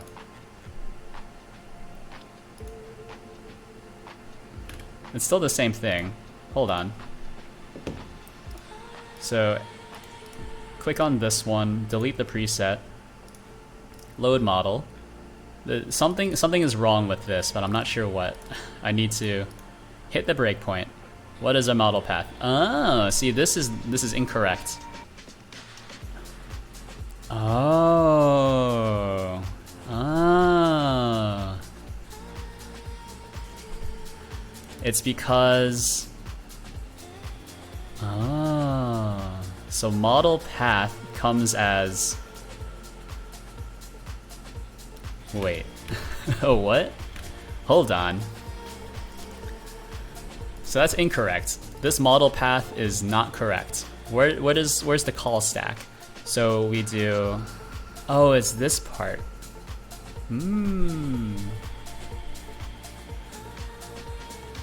So file name, load config. Why am I getting the base name?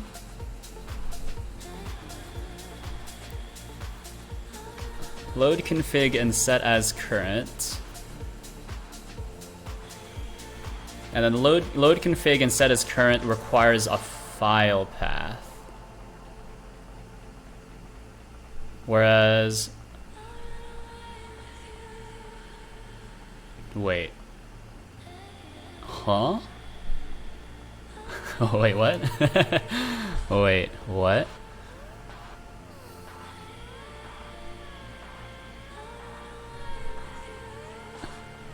This is blowing my mind. What is this logic? Alright, abort that. So whenever so this file path, that's correct. Yes.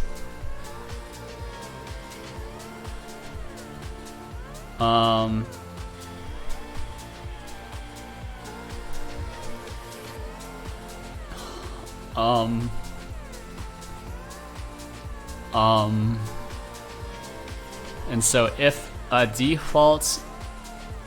Alright, so on file to load change, this is the real file path. I'm converting this into I guess just a file name. And then get base name is actually giving me the... Yeah, it's actually getting rid of the wrong extension. Yeah. Turns the extension. So we can also do this really quick, right? Let's hit it with our quick print file path get extension. I'm interested to see what that is. So we shouldn't have any Alicia. Yeah. So we can, instead of load a model, assets, VRM model Alicia, VRM. So we should have, hey. Yeah, that's the extension, VRM. That's correct. This is incorrect. Still, because I haven't changed anything. All I added was a print statement, so.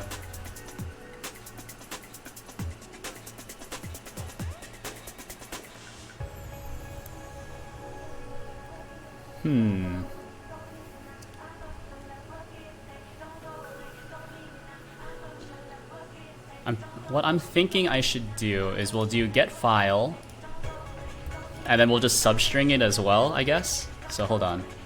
File path get file, which is a string, right? And substring 0 to file. Wait, it's file. Wait, no. Hold on.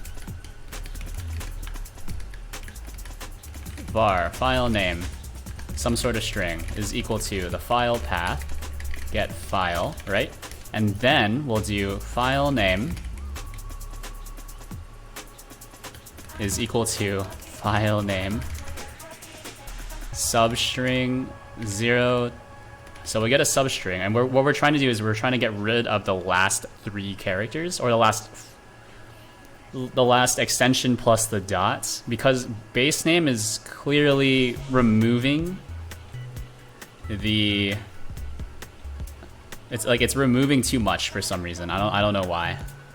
All right, base name, full file path without the extension, which I don't know why it's doing that. Because it's removing too many zeros. That's the problem, right? So we can see here in VRM models, we have, well, I guess we can't see it here. If I open it up here, open cpace GD assets, VRM models, Alicia. The name is Alicia solid underscore VRM dash 0.51.vrm. But for whatever reason, Godot is removing 51.vrm, which I don't want them to do.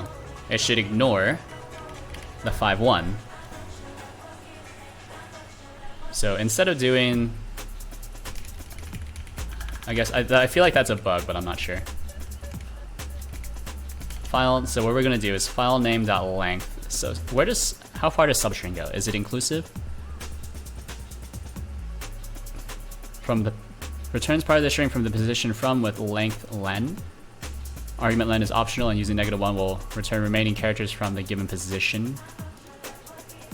So we want -1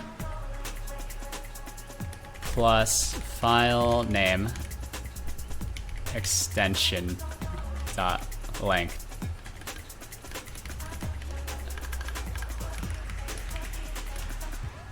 Or no, it's minus. So we want to get rid of the extension. -1 to get rid of The dot?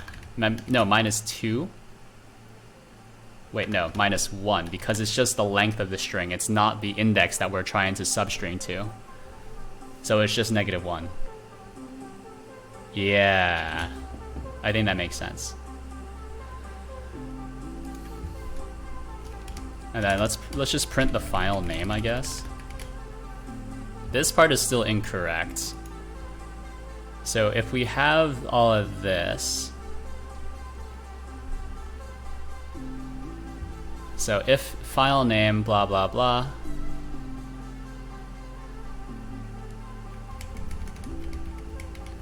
file name, and then I think we need to just have something else. So like var config file name string is equal to file path. So the question is, why did I do this?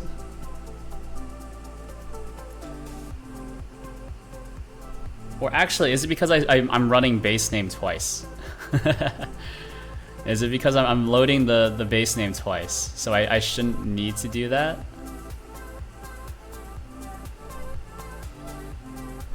So that's the model path.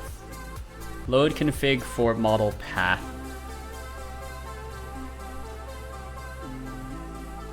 You know what? I think I just wasted my time. I think I wasted my time. Let's comment these out. Let's continue to use this one.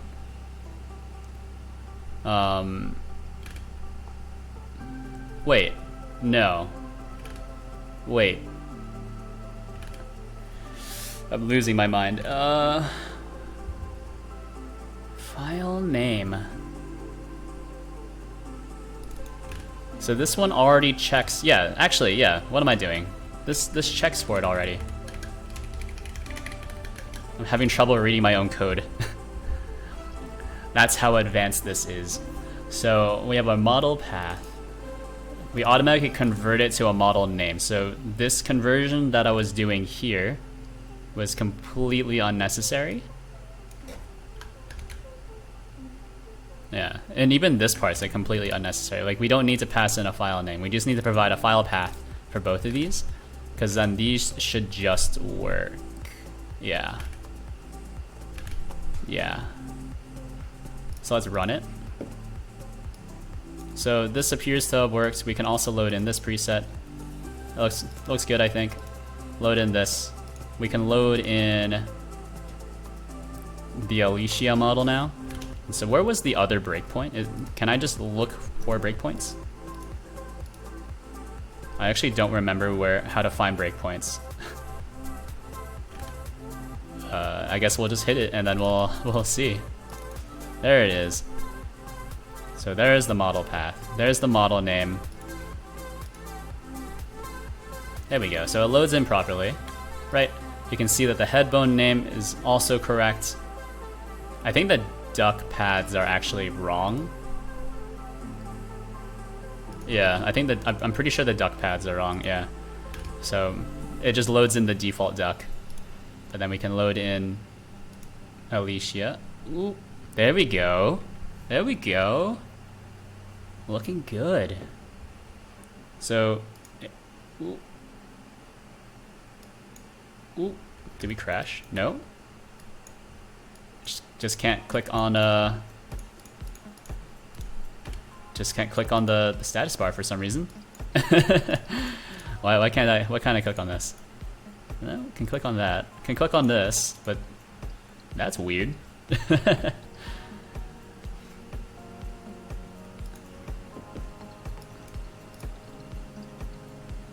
So Alicia, that's default for that model. This is default for this model. So load in Alicia. It takes a little bit. And let's delete this duck preset and also the other duck preset, right? And then we'll load in the duck. So this is in basic model, duck text scene. There we go. Look at that, it's beautiful. And then we have the preset duck. Set as default, sure. So we can load this in, no errors. Oh baby, load in the duck. Ooh, you love to see that. It works, probably. I'm not sure. And then we can also just add these to all be tracked. Okay, I think it works. This is still somewhat buggy because it doesn't automatically default to being toggled on for some reason. But look at that. We can close as well. Okay, cool.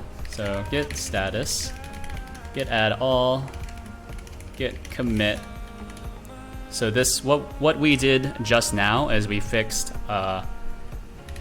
how model paths are stored in presets. So let's push that.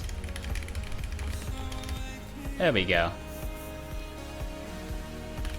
So let's fix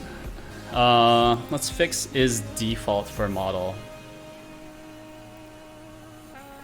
So if metadata config has model name, where do I set save? So save, bum. So if metadata config model defaults has model name, so if it doesn't have that, then if the metadata config model defaults does not have this, then we'll do config is default for model. Then metadata config model defaults model name is equal to this config name. Okay. So we're not setting it for whatever reason.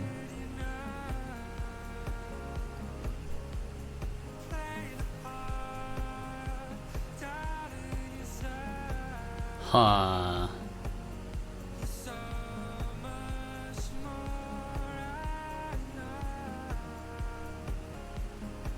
Set load config and set as current. Wait a minute. Wait a minute.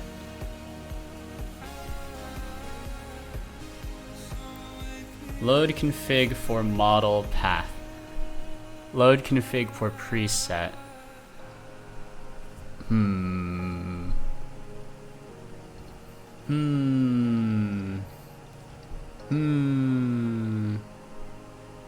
I think this one we can just assume that it's going to be default.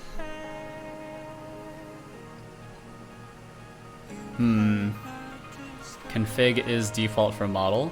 Yeah, I think for this particular function we can assume that, you know, if the config doesn't exist for the model that you're trying to load, guess what?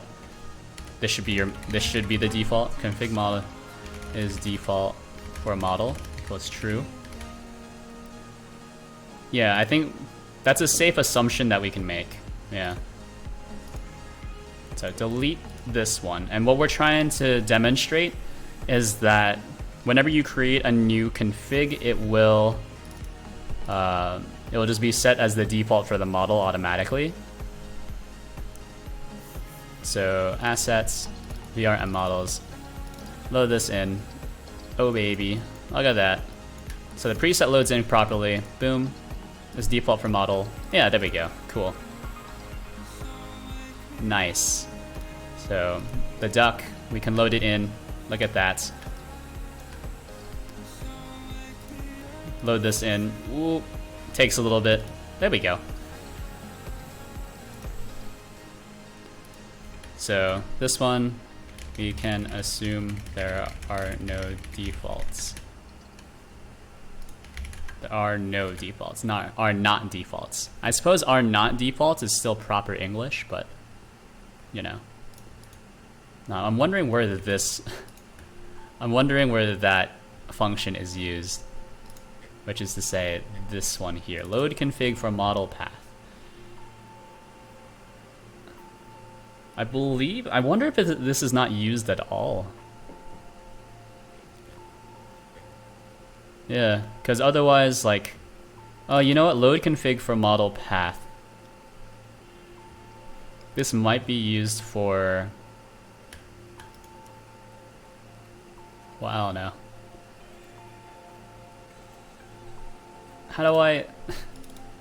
I want to find all occurrences of this. Is there a way to do this in VS Code? So that's replace all. No, we don't want to replace. I don't want to. I also don't want to do a find because that can be somewhat difficult. But we might have to do a find. So give me the. Where is it? JSON beautifier. So we'll do bash find string in files.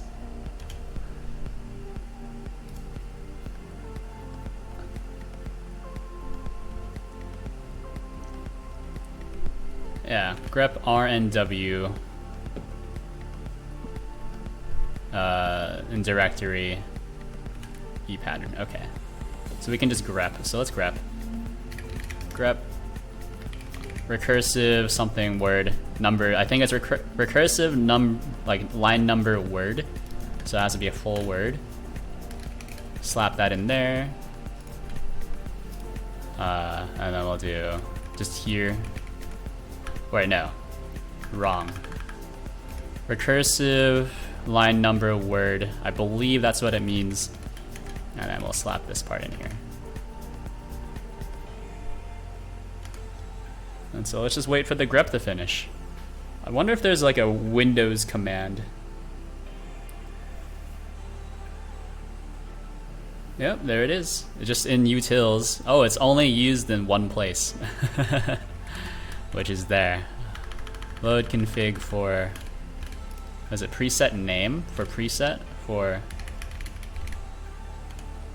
So this, yeah, this is used in a few places. So actually we don't use this at all, right? So I could take this out and nothing of value would be lost. Yeah, seems to load in fine. Presets, Alicia, we can load that in. Yeah, okay, cool. I think that's fine. Yeah. And so we can do, let's load in the duck preset once again. Call this ASDF. Oh, and then I need to remember to load in that preset. I guess that's something I forgot to do, is that if you don't remember to load in your new preset, it just doesn't work. Oop. Oop. That's wrong.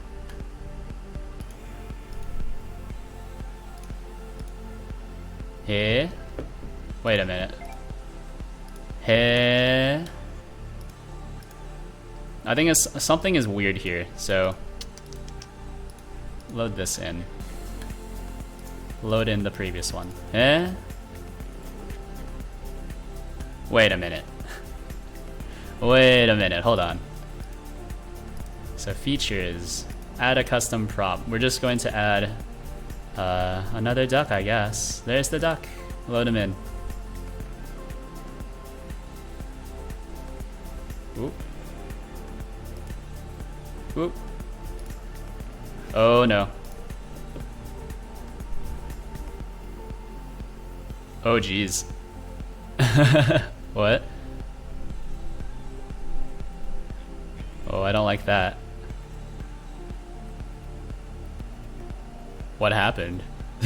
What is this? Ooh. Failed method update callback. Hey.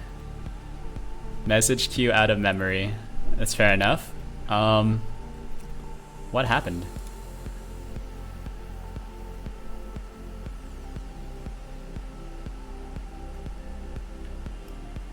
Ooh. Yeah, this doesn't look right. That doesn't look right. Let's eat it. Let's get yeeted. I think that seems a bit broken, not gonna lie. So, we'll throw an error, but that's fine. And so this is now our default model. Invalid, that's fine. Oh, that's fine. Oh, that's fine. Delete this invalid one. Hey. Trying to assign value of type nil to a variable of type string. Huh? On delete preset. Trying to assign value. Oh.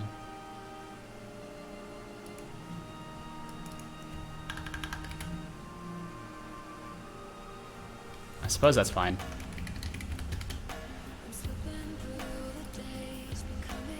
Something is wrong here. Just delete all of these. So presets are still a little finicky. So there's the default doc, right? Doesn't do anything, which is good. Need to remember that I need to do this, which is grab all of this, slap this into app settings. There we go. So then we can load in directly to here as opposed to loading in at your, like, I guess just a slash, your complete root directory, which is not what most people would expect.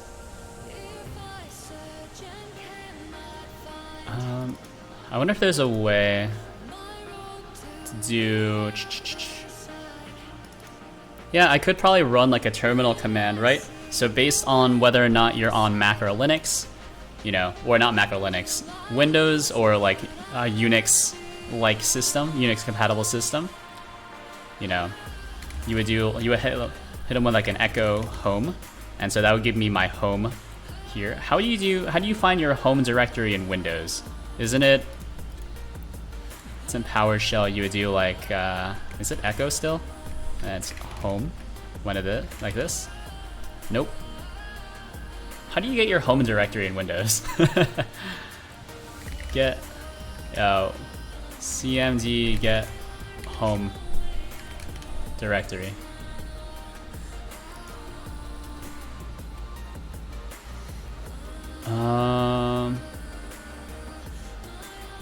Is it home path? It's home path? Are you crazy? Home path? No. Hey. Echo home drive. Echo home. Oh, is it lowercase? Home drive. Home path. No. That's command prompt. So PowerShell can. Oh, if you just do echo this. No. How does Windows work, man? We can do this. User profile? I don't think it is. I don't think it's that. I guess I'm not in CMD. We can do... Doesn't PW... No, that's not what we want. And I'm assuming if I ever run anything from... if I ever run anything from Godot, it's probably going to be using command prompts, right? So we do echo home path. And so we can do echo home drive, home path. Look at that. That's a bit jank.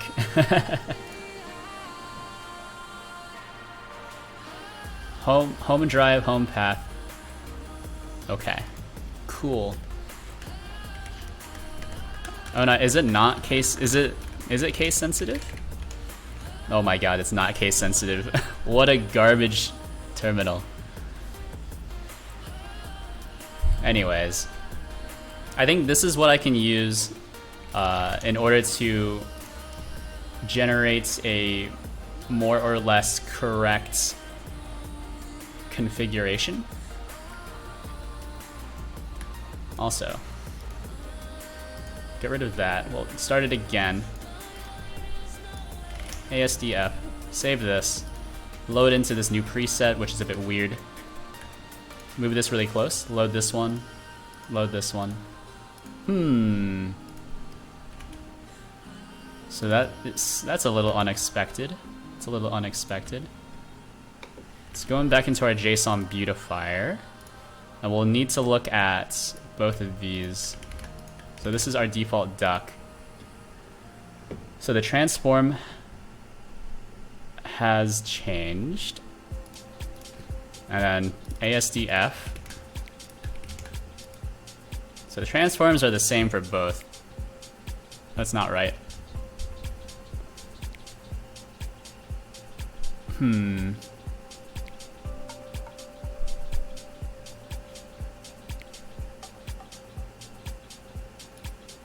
Huh. That's a bit tough. It's a bit tough. I'll need to fix that later, but not today. We can do like load metadata, right?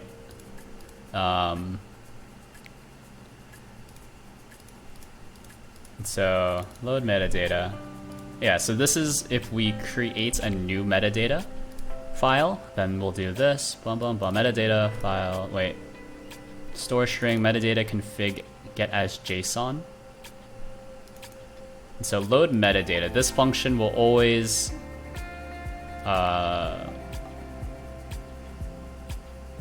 wait. What? Oh, okay, yeah. Neat. So I always create a new metadata no matter what. And then default search path. This is where I can get kind of fancy with it, which might not be advisable. So if not load metadata. So default search path. No, this is metadata config default search path. Yeah, so what I'm thinking, and that's what I was doing with like the CMD kind of finagling earlier, is that we can go into this part, and then we'll hit you with an OS execute. So we'll do match OS get name to lower, so I don't need to check for punctuation or capitalization, I should say. So Windows. So metadata default search path is equal to OS X. Actually, no. This will just give you like a return code, which we don't want. Hold on.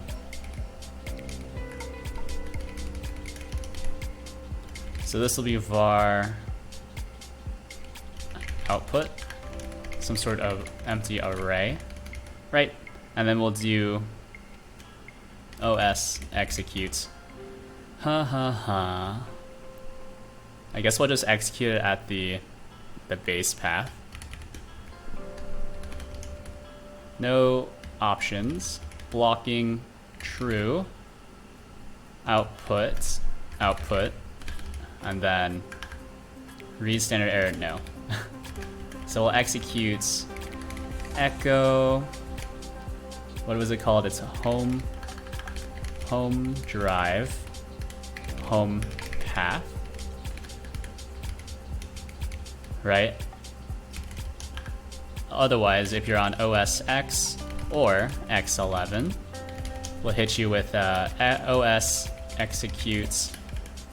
And this is something I recognize more. So this will just hit you with home. No arguments, blocking true, and then store it inside of the output, right? And that's how it works in Bash, right? Echo home, right? Always need to reassure myself that it's correct. So output. What is output?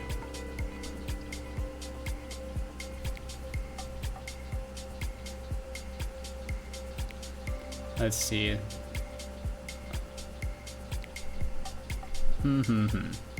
Yeah, I guess that's fine. And then we'll just have to get this thing. So if output dot size is equal to 1, and then size is a function, then we'll do output 0. right? So we kind of just, I kind of try to assume your home path, which may or may not be advisable. Hard to say. So let's delete all of these. Go back to the editor. We'll generate a new metadata. Look at that. App settings. Ooh, didn't give me anything.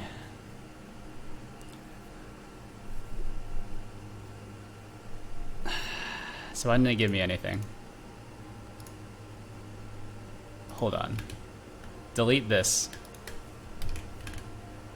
Generates a new metadata file. Then I'll open up this app config. Go back to JSON beautifier. Send it beautify. So default search path, nothing. Interesting, interesting, interesting. So we'll go back to here, delete all of this stuff. Let's set a breakpoint for config manager, and then this part. So I can just see what it's giving me. What's inside of output? Nothing. So it didn't echo anything.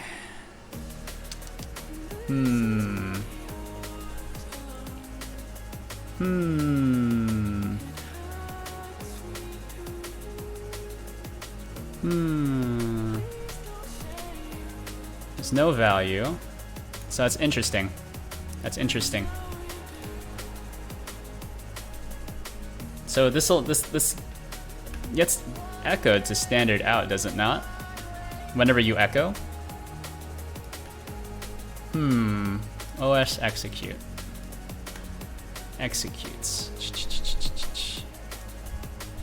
Executes the file at the given path with arguments, passes an array of strings.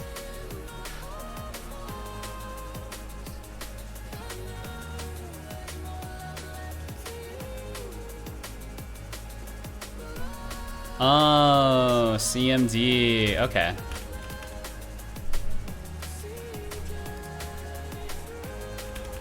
Doesn't this just works though, right?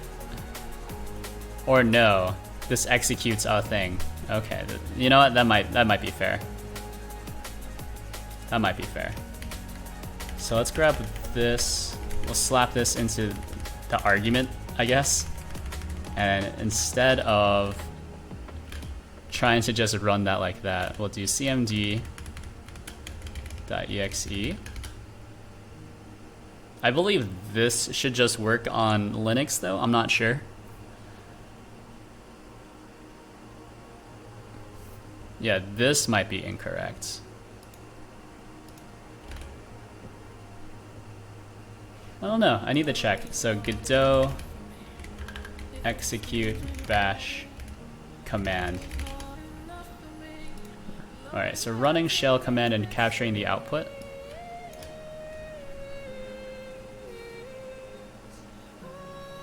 Hand an array, so that's the output, sure.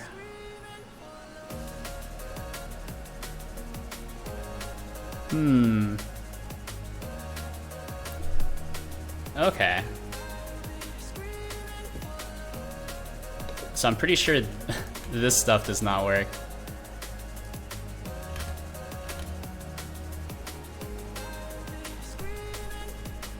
Hold on. Bring back that tab. Does everything need to be separated? I don't remember. I just want to do this, man. Echo that. So that should work. I believe this will just work by itself. Oop. That's it, home.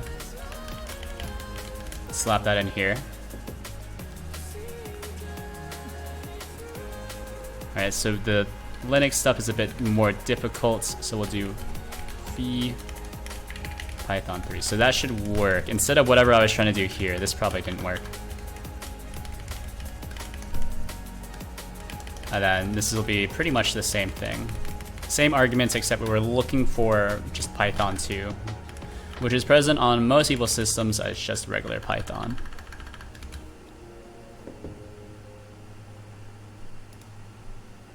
Who... Oh, and then this one might break as well. So...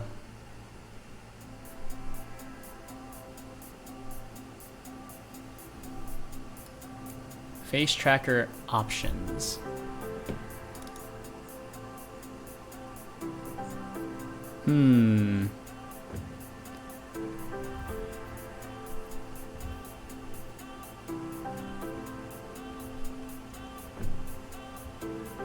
Hold on.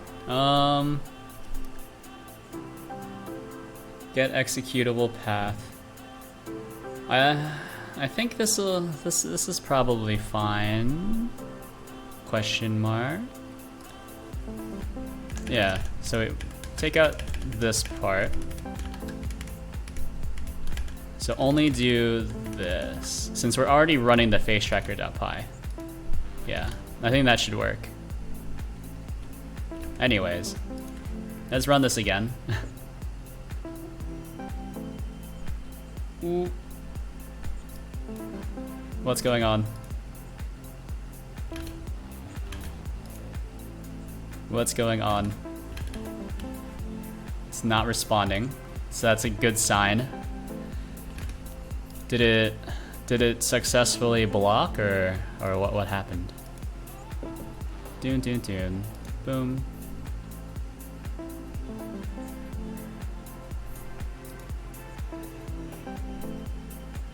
Oh, so it's just not able to execute, I guess? So I guess we probably don't want to do that. Or I wonder if we just do this, just hit it with an echo, will it assume that I'm trying to use CMD?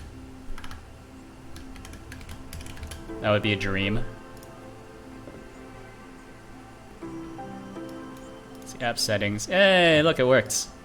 It just assumes I'm trying to use CMD, and then okay, so pretty close.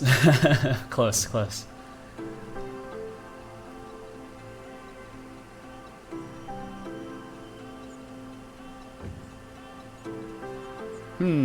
So that's still incorrect.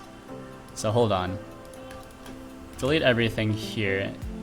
I think that makes sense that that's not the correct path. So home drive, home path. Yeah, actually that is correct, isn't it?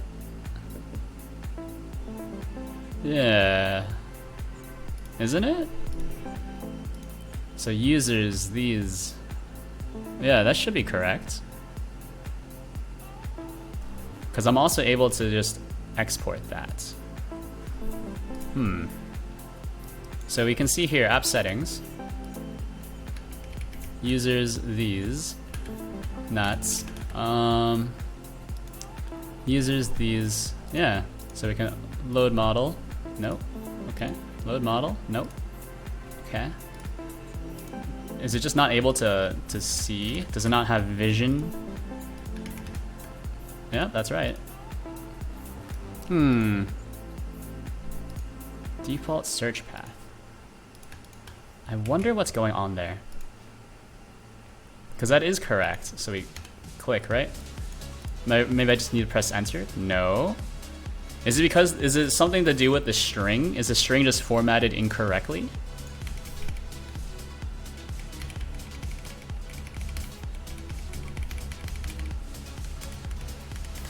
Oh, you know what? I think there's a hidden character. Oh my god. You know what it is? It's a carriage. There's a carriage return. There's a carriage return. Oh my god. There's a carriage return. It's output as string. And then I think we need to... How do you... It's not HTTP. Escape? How do I escape? Trim. Is it just hey. What are these escape options? So unescape, no. Case compare, no. What do they want? I'm trying to like remove the appropriate stuff. Is valid, no. JSON escape, no.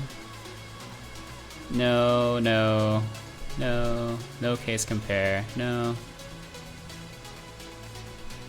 Let's see.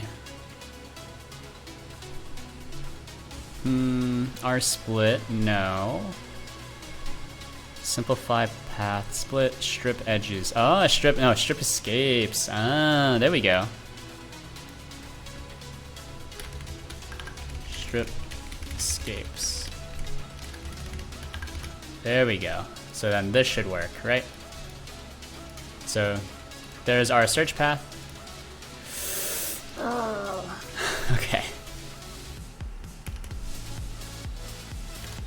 Press enter. No, still not working. This is correct. There's a hidden character. There's a hidden character. I can feel it. So if I, yeah, see, I click left. So I need to click left twice. So there's just a hidden space somewhere.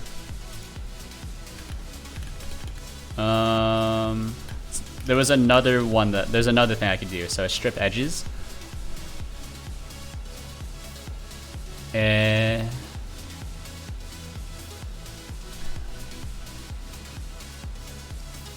Returns a copy of the string shifted any escape character. This includes all non-principal control characters of the first page of the ASCII table, but not spaces. Oh, okay. So do I want to? Well, maybe it's just strip edges. Maybe that'll just work. Maybe. So we'll do strip edges. Run it. Send it. App settings. That looks correct. Load model. Oh baby, it works. Okay, cool.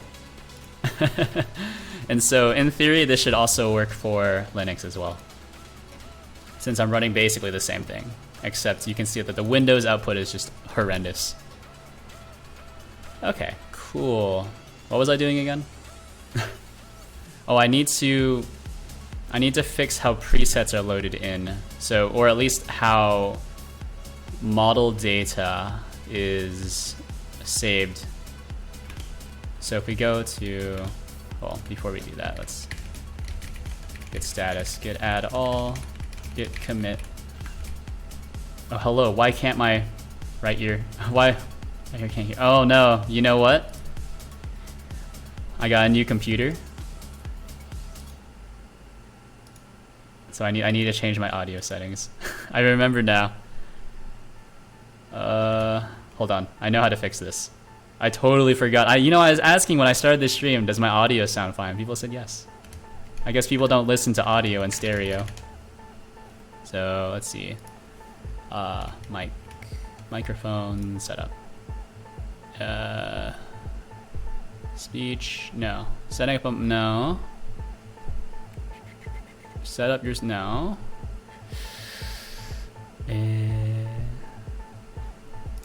What's the recording settings? Is it this one? Microphone access.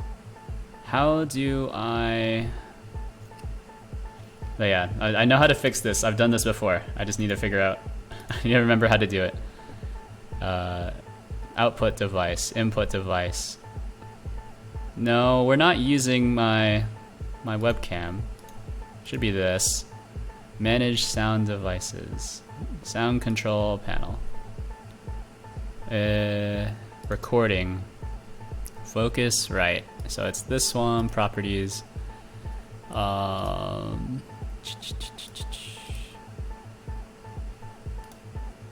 done this before. Controller, no. Hey. Manage sound. It's not device properties. Yeah, it might be. No. Okay. Well, let's just Google it then.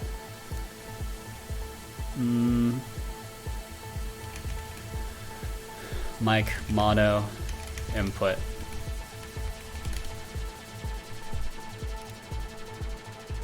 Or Windows mic mono input. Mono. Yes, this one. When I plug in a mic, plays my voice on one speaker. Whoa. Can I have a shorter answer? That's not. I know what's happening. I know what's happening. I had to solve this before. Let's see. Test. I need to do mono input. I just don't remember how to do that. Only on left channel, yes. So yeah, I actually have one of these. Can I have a write-up? Sound recording sound troubleshooter, no. Hold on, we can figure it out. But how are you doing, Philippe?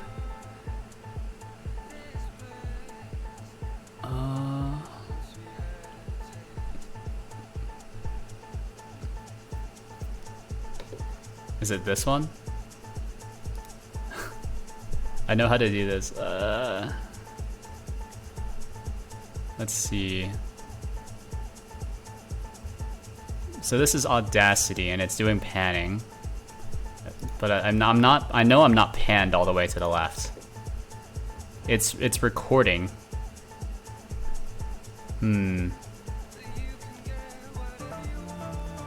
But yeah. Doing alright. I'm doing alright. Upgraded my computer, which is why my settings are all kinds of... my settings are messed up. So I caved. Bought a pre-built computer since I'm a normie. Can't be bothered to build my own computer anymore. Since I've been saving up, so...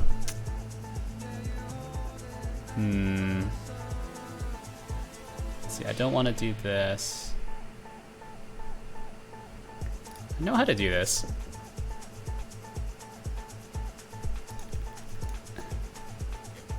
No. Yeah. Because my old computer, because I used to stream from a laptop, but... you know. Decided that wasn't really doing it anymore, and also the battery was starting to bloat. So it's very scary. Line in control panel. Control panel. Oh, hello, Soxies. Oh, I do stream from a laptop. Yeah. It was tough though doing doing the face tracking, game development, and streaming all from a laptop is a little rough. So I decided I just needed a real setup, and I've been, you know, as mentioned. How are you doing, Soxy? Don't mind me, I'm trying to fix some stuff. Manage audio devices, because I'm panned all the way to the left, or panned all the way to the right. Is it really this one? Properties. Spatial sound, no. Default, analog, balance. It is balanced. It's because I'm recording in stereo, but I don't have stereo. What specs do you have if you don't mind? So let's check out the specs. Performance. We have an AMD Ryzen 7 5800X. Oh baby. Good thing about asking my crush out tomorrow, but probably won't, honestly. Not too far into the school year, and I should focus my grades for the first while. Fair enough. Fair enough. I don't know. I mean, just think about it. I mean, if you're not... Are you already friends with your crush? If you are, then I can understand your position, because it could get weird. If you're not already friends, then you should just ask them out. What's the worst that can happen? They'll say no. You don't, and you've lost almost nothing. And look at that, we have a 3080, the new stuff. Oh baby, 32 gigs of RAM. What about you? I'm doing all right. New computer. I'm trying to figure out the audio settings right now. I've fixed this before, but I don't remember how to fix it again. Yeah. I said grades, I meant grades. No, don't worry, I read it properly. I got you. Sound. Is it sound settings? Oh, this is just sound settings, huh? Yeah, this is it, huh? Oh, is it this? Balance. No, they're all balanced properly. Wait. 2 channels. Alright, hold on. That's a mission. Yeah, well, you know, I do lots of graphics programming. I do a lot of programming in general. And then with the streaming, I also have I nearly maxed out the laptop I was using, so I do need a bit more power. The price wasn't too bad either. I did, you know, of course, since I bought a pre-built machine, I did have to buy the markup. Ooh, hopefully this doesn't break it. Let's not do that actually. Hey, Windows default.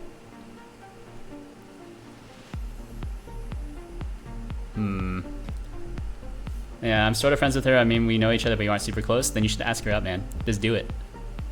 Just do it. There's almost no loss. It's not this. I don't know. See, let's see. Focus, right, Scarlet, 3rd gen, mono, record. Like, I really do not want to watch a video. Let's do this one.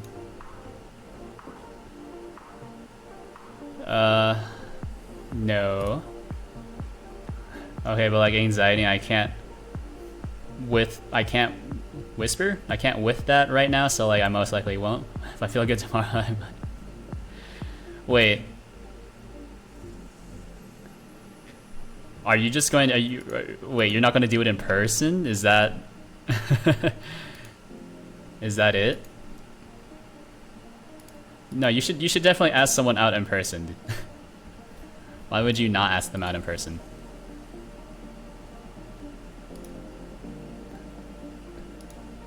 Hey. Alright, they're doing a thing. They're doing a thing.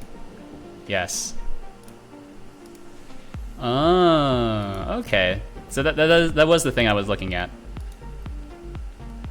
When I say I can't deal, I can't deal with that. Okay. Kids nowadays, their slang. Don't understand. I tried my best.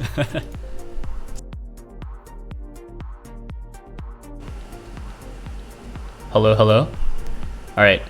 Is my voice better now? Is my voice better now?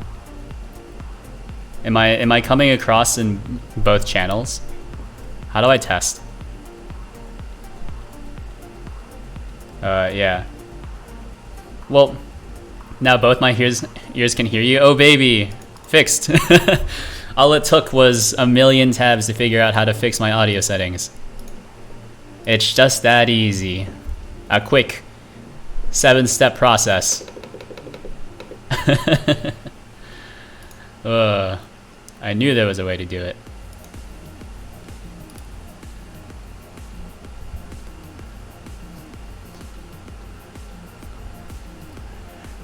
Yeah. But I don't know, Soxies, I don't really have a good advice for you. That's pretty much all the advice I have, right? Or actually, here's a piece of advice that I thought was very helpful for me, right? Is that, 1, if the person you're trying to ask out is currently single, then that's already pretty good. 2, if the person you're trying to ask out Well, when you ask someone out, people will automatically be flattered unless they already hate you. If they hate you, then you're gonna fail. But that's kind of a given. But if they don't already hate you, and you ask them out, they'll consider it. They'll be like, huh, this person likes me. I'm interested. Even if they weren't considering it before. You're like, oh, okay, you know, maybe. Right, just asking a person out bumps up their opinion of you by a little bit. Right? So unless they're already disgusted with you and they hate you, asking someone out is probably gonna work. Or it has better odds than you think of it. Your odds of asking out someone are better than you think they are. So you should just do it. And does it work? It kind of works.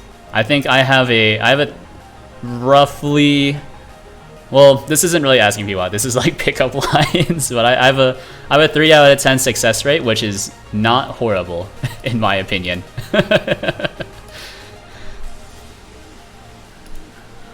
So what we're trying to figure out right now, besides the audio thing, because actually, where are we? Good status. Automatically set file search path. Found out a smooth way to ask them out, but I myself am not smooth though. More than happy to just ask her like, hey, I've liked you for a while. I was wondering if you want to go out sometime. That's not so bad. I think it's better to be direct than try to be smooth and fail. Although, depends on how you fail. Sometimes awkwardness is endearing. Don't see the difference between PowerShell and command prompt. Currently becoming a Google expert. Command prompt is better than command prompt. Command prompt's horrible. And it doesn't really give you too much control over how you interact with the system. PowerShell is pretty dope if you learn how to use it. So you have all kinds of really complicated commands that you can use via PowerShell. So the difference is that PowerShell is complicated, but it's very powerful. Get a PowerShell. Command prompts is like a very thin wrapper over, I guess, syscalls. And so it's very difficult to do a lot of things. I just found out about the make directory command. I love it. I don't know. I don't use either, actually. This is bash. This is git bash, which is superior in many ways. But the problem with git bash versus PowerShell or command prompts is that you don't have access to syscalls, since git bash runs on top of command line, I think, command prompt. Just found out about bash like last week. I want to learn it. Well, it depends on what you're doing. If you're doing a lot of, well, if you work with a lot of Linux systems, I think it's better to learn bash. But if you are pretty much Windows only, then it's better to learn PowerShell. I do a lot of Linux work, so I prefer to just do bash. Since Linux does not have access, well, actually, PowerShell does exist on Linux, but why would you want to use PowerShell? I've never used Linux, so I should learn it sometime soon. Yeah, well, it's all the same stuff at the end of the day. I think if you're doing, I don't know, if you want to do like software, you do need to learn Linux. If you do software development, you do need to learn Linux. That's the long and short of it. All right, so this works. So this is what I've been working on, by the way. It's the preset stuff. So we have our duck preset. Oh, this is actually a little broken, by the way. Let's clear out the preset files. Yeah. If you have a fairly powerful computer, or even if you don't, if you have an old computer, then you can also use that. Ooh. This happens sometimes.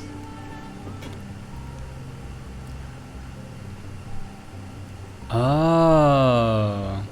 Okay, so I can do something else here. So, so what happened here is that the toggle is null. So we can do a null check here. So if not is ready, then we want to yield self until we're ready. So I can guarantee that this is valid. I was gonna say something, but I forgot what I was gonna say while typing. What I was gonna say. The human mind confuses me. Don't worry. I somehow parsed your sentence correctly. So no matter how confusing your mind works, don't worry, I got you. So here, go to dev, OpenCGD, assets. So we can load in the duck, GLB, and there's our second duck, rubber duck. So presets are somewhat working. Here's a super cursed duck. So if we load in the original duck. Oh no, I broke something. Oh god. So they were working, and now they're no longer working. It was working before, and now one of my recent changes has broken something. Oh god. Okay. No matter how confused I am, there will always be someone more confused. Possibly.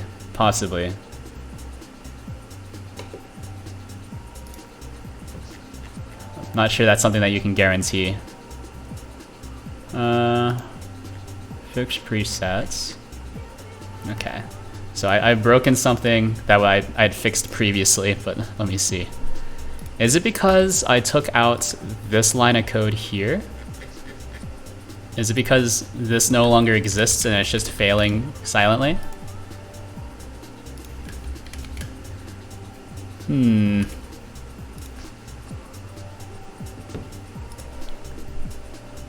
So there's that thing, and then we can load in ASDF.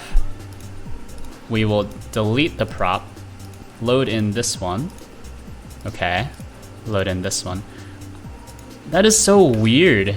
It's failing silently if I take this out. This isn't even used anywhere. What? What? Unless you're looking at the human brain, that thing will not be fully known how it works for decades. It's like even centuries to come. I don't know. It's hard to say. I'm not a neuroscientist.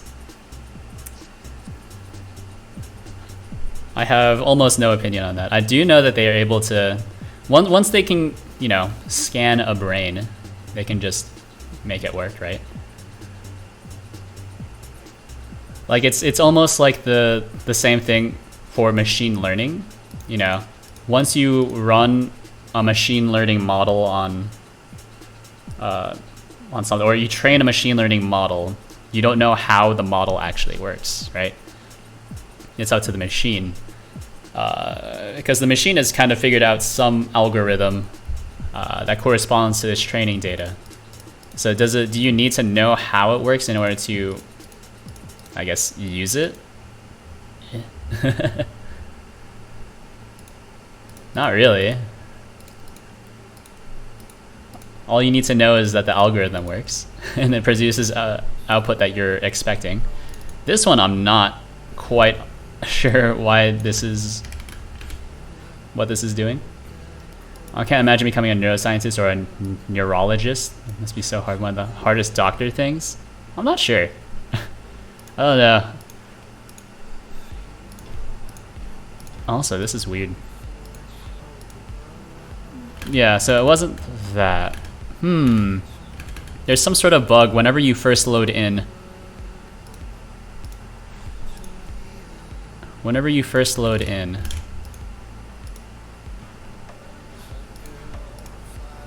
Oh. Oh, whenever you create a new preset, there's a bug. Ah, okay. Yeah, I was very bad at chemistry and biology in school, so I never really pursued those professions. So I don't really know too much about that. So, as stated before, I am a I'm a business major who just kind of taught themselves how to program. Well, I did take business computer science, you know, which is 3 programming courses, not very many. Learned almost no computer science stuff. So, you know, common misconception is that computer science is programming. Computer science is not programming. Computer science is a lot of math. You know, talk to me about linear algebra and I will not understand a word you're saying because I have not learned any linear algebra. You know, as far as I understand, linear algebra is like matrices and matrix manipulation, which I don't really understand. Well, compared to other things, compared to the brain, the heart is child's play. Is it? I'm not a cardiologist, so I I don't know. The heart is a big muscle, right? So, and it, you know, maintains blood pressure, etc., etc. Is it as complicated? I would need to talk to a doctor. I'm not a doctor. You know, little things that seem very simple can actually be very complicated. You know.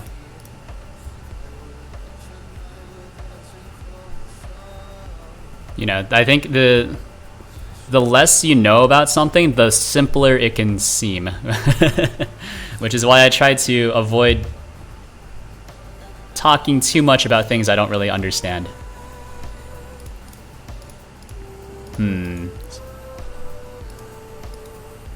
So I wonder if it's this. Config name. Oh, do these all have the same config name? Linear algebra, bro, I'm in 8th grade. I'm starting algebra 1. So algebra 1 is just, you know, do you do series of 2 equations in algebra? Is that what algebra 1 is? I forget. It's been a long while since I've done algebra 1. So that's like y is equal to x plus 1. And then you'll also have like 2y is equal to x plus 10. And then you'll need to solve for both things. That's what you learn in algebra 1, right? I love talking about things I don't understand for some reason. I like seeming smart when I'm not. I feel you. I mean, that's pretty much my job, right? Is trying to seem smart when I'm not. But of course, that you do need to be careful when you're talking about things you don't understand. Is once someone kind of figures out that you're BSing them, you immediately lose all credibility. So you got to be careful. Because once you're a liar, you're always a liar, unfortunately. Alright. So on load preset. So I know this works for these. So let's do ASDF, ASDF. I don't know if we learned that stuff. We just started the school year. Okay, so if you haven't gotten to series of 2 equations yet, then I guess that's what you are going to be getting to. I feel like I learned that in middle school as well. I'm assuming that you are in middle school since you said 8th grade.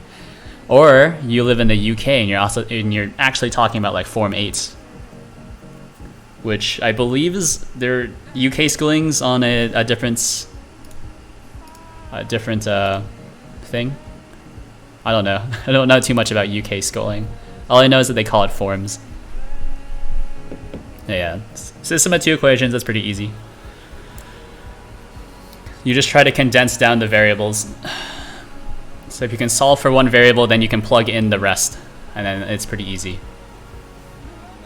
No, I think working with variables is my jam. Actually working with real numbers is very difficult for me.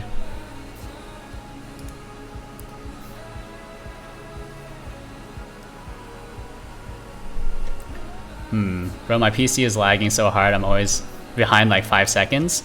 No, it's fine, right? There is a built-in 3-second delay in Twitch chat. Or stream, right? And it used to be longer. I think it used to be like 10 seconds on Twitch. Current edited preset. Hey. Preset toggle is visible.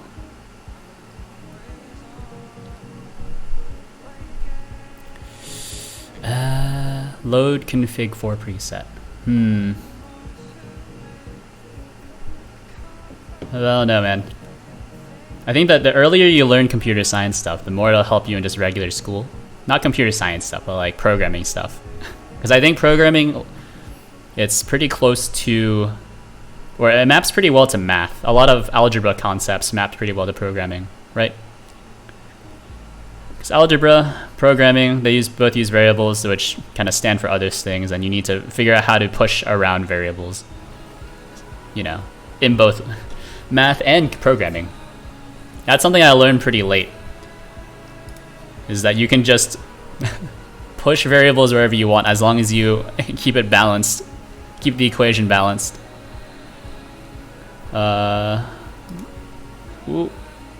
Set up GUI nodes. Hey. So it copies over this one, right? Load preset.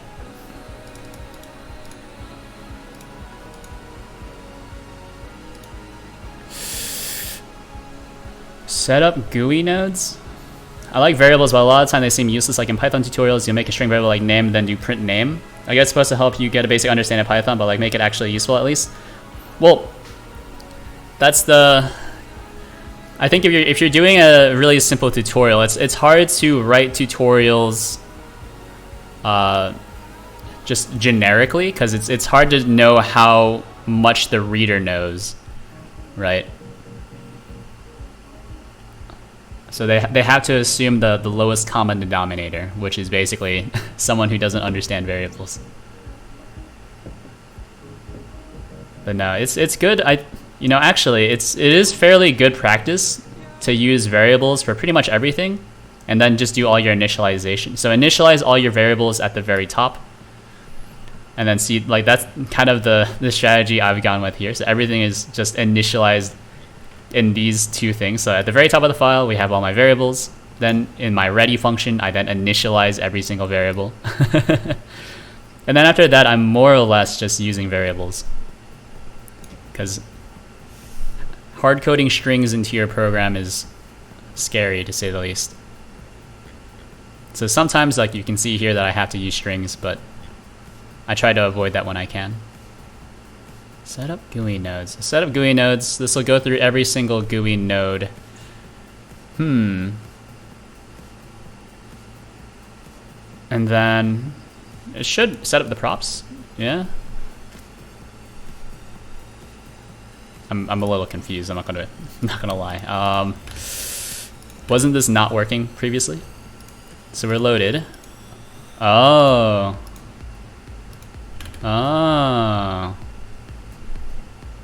Hold on. So that, okay, so we would load back to this one. Boom, boom. So it is queue freeing all the props.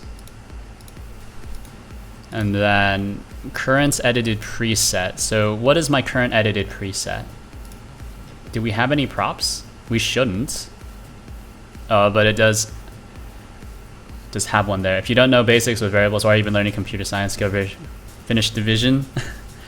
Well, I mean, that's why the tutorial is using it, right? Is because it not everyone understands the concept of a variable, but it's not too hard to teach someone the concept of a variable. Like, variables are like the base level. You don't need to know division in order to use a variable, right? Just like when I'm making a real game, I don't need to know how to calculate arctangent 2. All I need to know is that arctangent 2 will give me the angle. Actually, arctangent 2, it will just give me the angle of 2 vectors, something like that.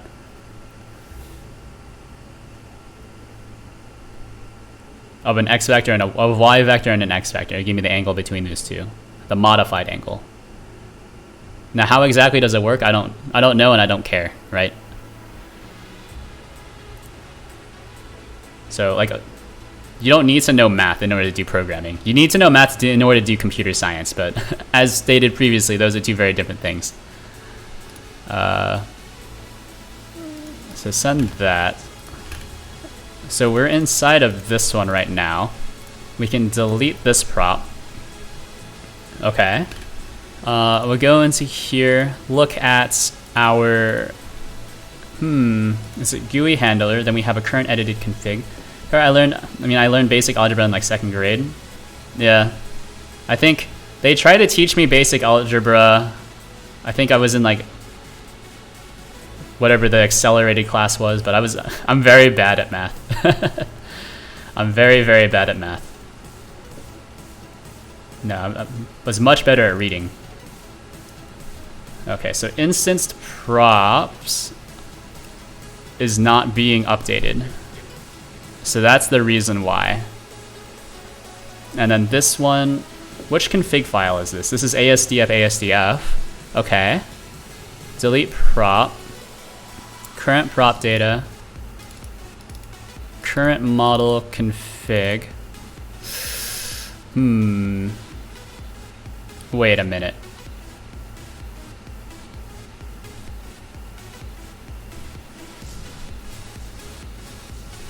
Thinking. I'm thinking. So this is wrong. This is wrong. Tried making a Discord clone, but I couldn't get the profile UI and gave up LMAO. Well, isn't the UI part a very tiny portion of making a Discord clone, isn't it? The bigger portion is getting the chat aspects working, right? Because that's a bit harder, you know, creating rooms, creating all of the various things that you can apply to a chat message, that's much more complicated. Did you get that part working? The UI part, you know, it'll come to you eventually. But like the actual functionality is more important in my opinion, unless you want to become like go into like web design, and I suppose that's a bit different. In which case I can't really talk to that since I hate web design. Or I just hate I hate designing UIs in general. Even though that's one of the more important things you can do. So presets, delete preset, prop name, prop. So save config instance, current model config. So this should work, right? Right? Or does this have like a hidden thing in it? Does it have a hidden prop that I'm just not seeing? So this is the default duck. This is our other thing, right? This is our ASDF. There should be no duck, right? We go back to here. There is the duck. We go back to here. How did... What? What? Load back into this one. Oh! Delete that. Okay. Just getting the profile stuff done first. Like when you click on someone's profile picture, you get a bigger view of their profile, like what Discord has, and I was using C# for this. Okay, so you're just doing like the UI stuff. Okay. So you wanted to create a Discord, a clone of the Discord UI, I guess. Okay. I suppose. See, I approach it from a very different perspective. That's because I usually do back-end work. So whenever I hear people say they're making a clone of something, I always assume that they're trying to modify the functionality. Although I can understand that other people do, you know, they prefer to do UI tinkering. That's not really my thing. So we're inside of the QWERTY preset. We can delete this, right? And it should save. Let me load in our original duck. This comes back, of course. Let me load in this one. I don't understand. What? So what? So load in this. Load in this. I'm very confused. Bring me back. Hey.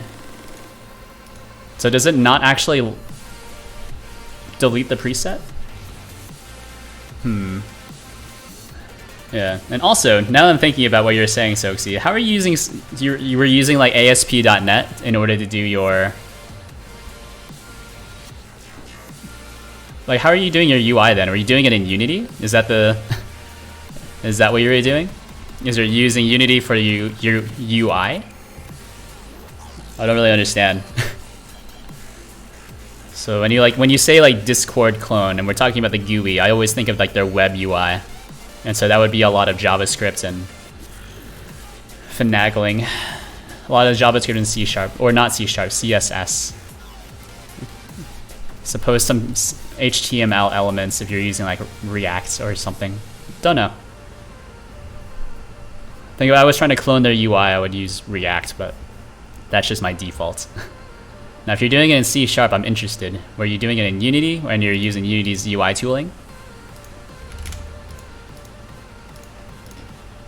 Ooh. I'm very confused as to what is happening here. Delete all of these. Something weird is going on. So let this in. So it should be the same. We'll delete this. Go back. I don't understand. I think it's when it's so something breaks whenever you load in a new metadata configuration file, but I'm not sure what exactly breaks. So like this thing is not needed.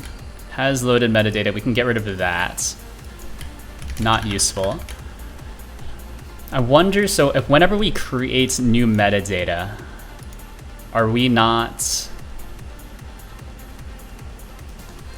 So whenever you load in the metadata, what do we do? Yeah, we're just reading the file. Yeah.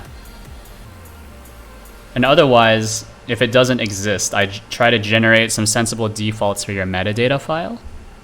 But then I don't do anything with the thing after that. And then this one, don't need it. We can actually just delete all of that so it's a bit cleaner. Load config for preset, no. Save config. This will work. The problem is that whenever... See... It's this part, right? Oop. Oh, I was using this. Ah. Okay, hold on. So send me back. Add this back. Add this back. Okay, so that's what I was using it for. It's pretty much just a hook here. So we can wait for the metadata to be created. I remember now. Anyways, let's delete all of this stuff, right? So we want to generate metadata, right? And so this is the glitch, is that whenever we add a custom prop, so we'll go to dev Godot, not Godot, dev OpenCFace assets. We can load in an icon. Looking real good. And we can turn it, since it is just like a regular sprite. How nice. And there it is. So we don't need to load the preset since we're already on this preset. And then we can create a new preset, load this in, load this preset. Something's wrong with the rotation, but we can delete the prop, load back in this one, load back in this one. Maybe I wasn't clicking on it. Maybe I'm crazy. I don't know. I don't really understand. Yeah, and there shouldn't be any props on screen as well. Yeah. I don't understand. I don't understand. Maybe I'm just dumb. Maybe I'm just dumb. Maybe I'm just dumb. Anyways, load preset. We need to do current model config.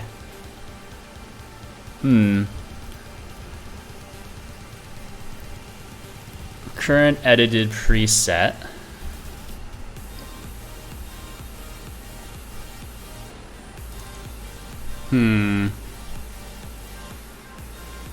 Current edited preset, unload preset.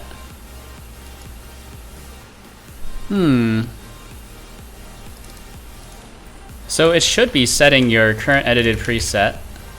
No, wait, no. When you click on new preset, we need to set your current edited preset to be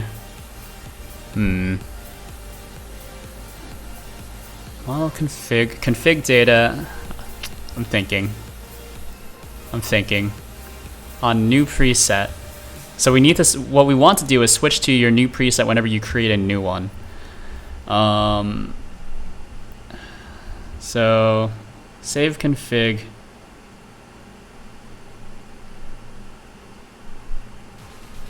Duplicates.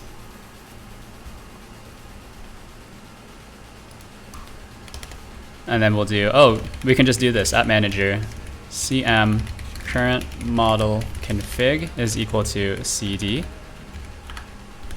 Yeah, something like that, right? So now we'll automatically switch. That was something that was missing previously. So we'll go to presets. Right, that's our duck. Then we can do ASDF, save. And then we should already be inside of this preset, yeah. And then,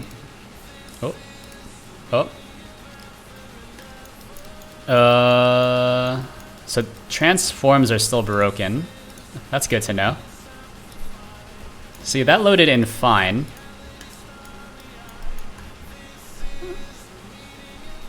So we go back to here, This is still broken. It's still broken. Sometimes it doesn't quite work. So we can add a custom prop, right? Dev, not Godot, OpenC face, assets, icon, right? So then we just have an icon on screen. How nice. And then we can load in this one. Did we not load in this one? See, sometimes it's broken. Sometimes it's broken and I'm not sure why.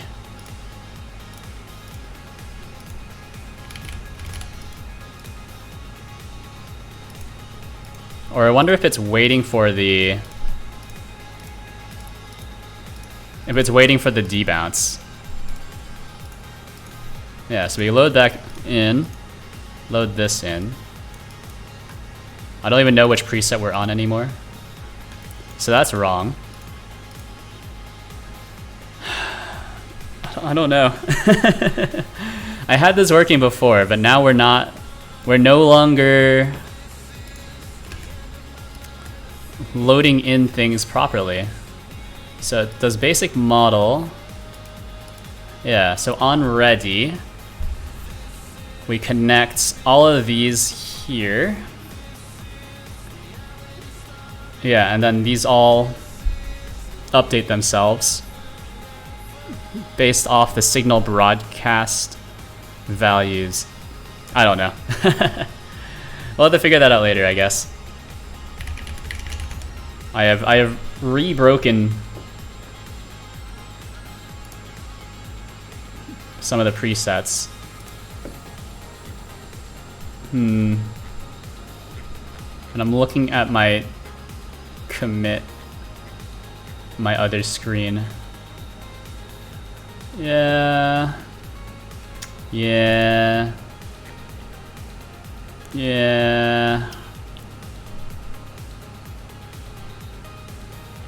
Yeah, I don't know. Presets are still broken. Git status, git commit. Switch to new preset automatically. Oh, hold on. Git commit add all. So this is push. And we'll send this. So something we still need to do is, I guess, store the model transform values properly. Yeah, and then that's pretty good. It's pretty good after that, I think. anyways, I'm gonna call it a day here. Thanks all for tuning in. I'll be live. What day is it? Sunday? Today's Sunday? Yeah. I'll be live on Tuesday from 7 to 10 p.m. Eastern time, working on probably this again, trying to finish up everything so we can get to a 1.0 release, and then I can move on with my life. But yeah, thanks for tuning in. Check out the socials in my description below. I have a Discord if you want to join, you know, feature requests or whatever. I have a GitHub where all my code is stored, so both the stream overlay, which is pretty neat, I suppose, is available. And also the space tracking program that I've been working on as well is both available on my GitHub, along with a lot of other random open source software. And yeah, thanks for tuning in. I will see you next time. Goodbye.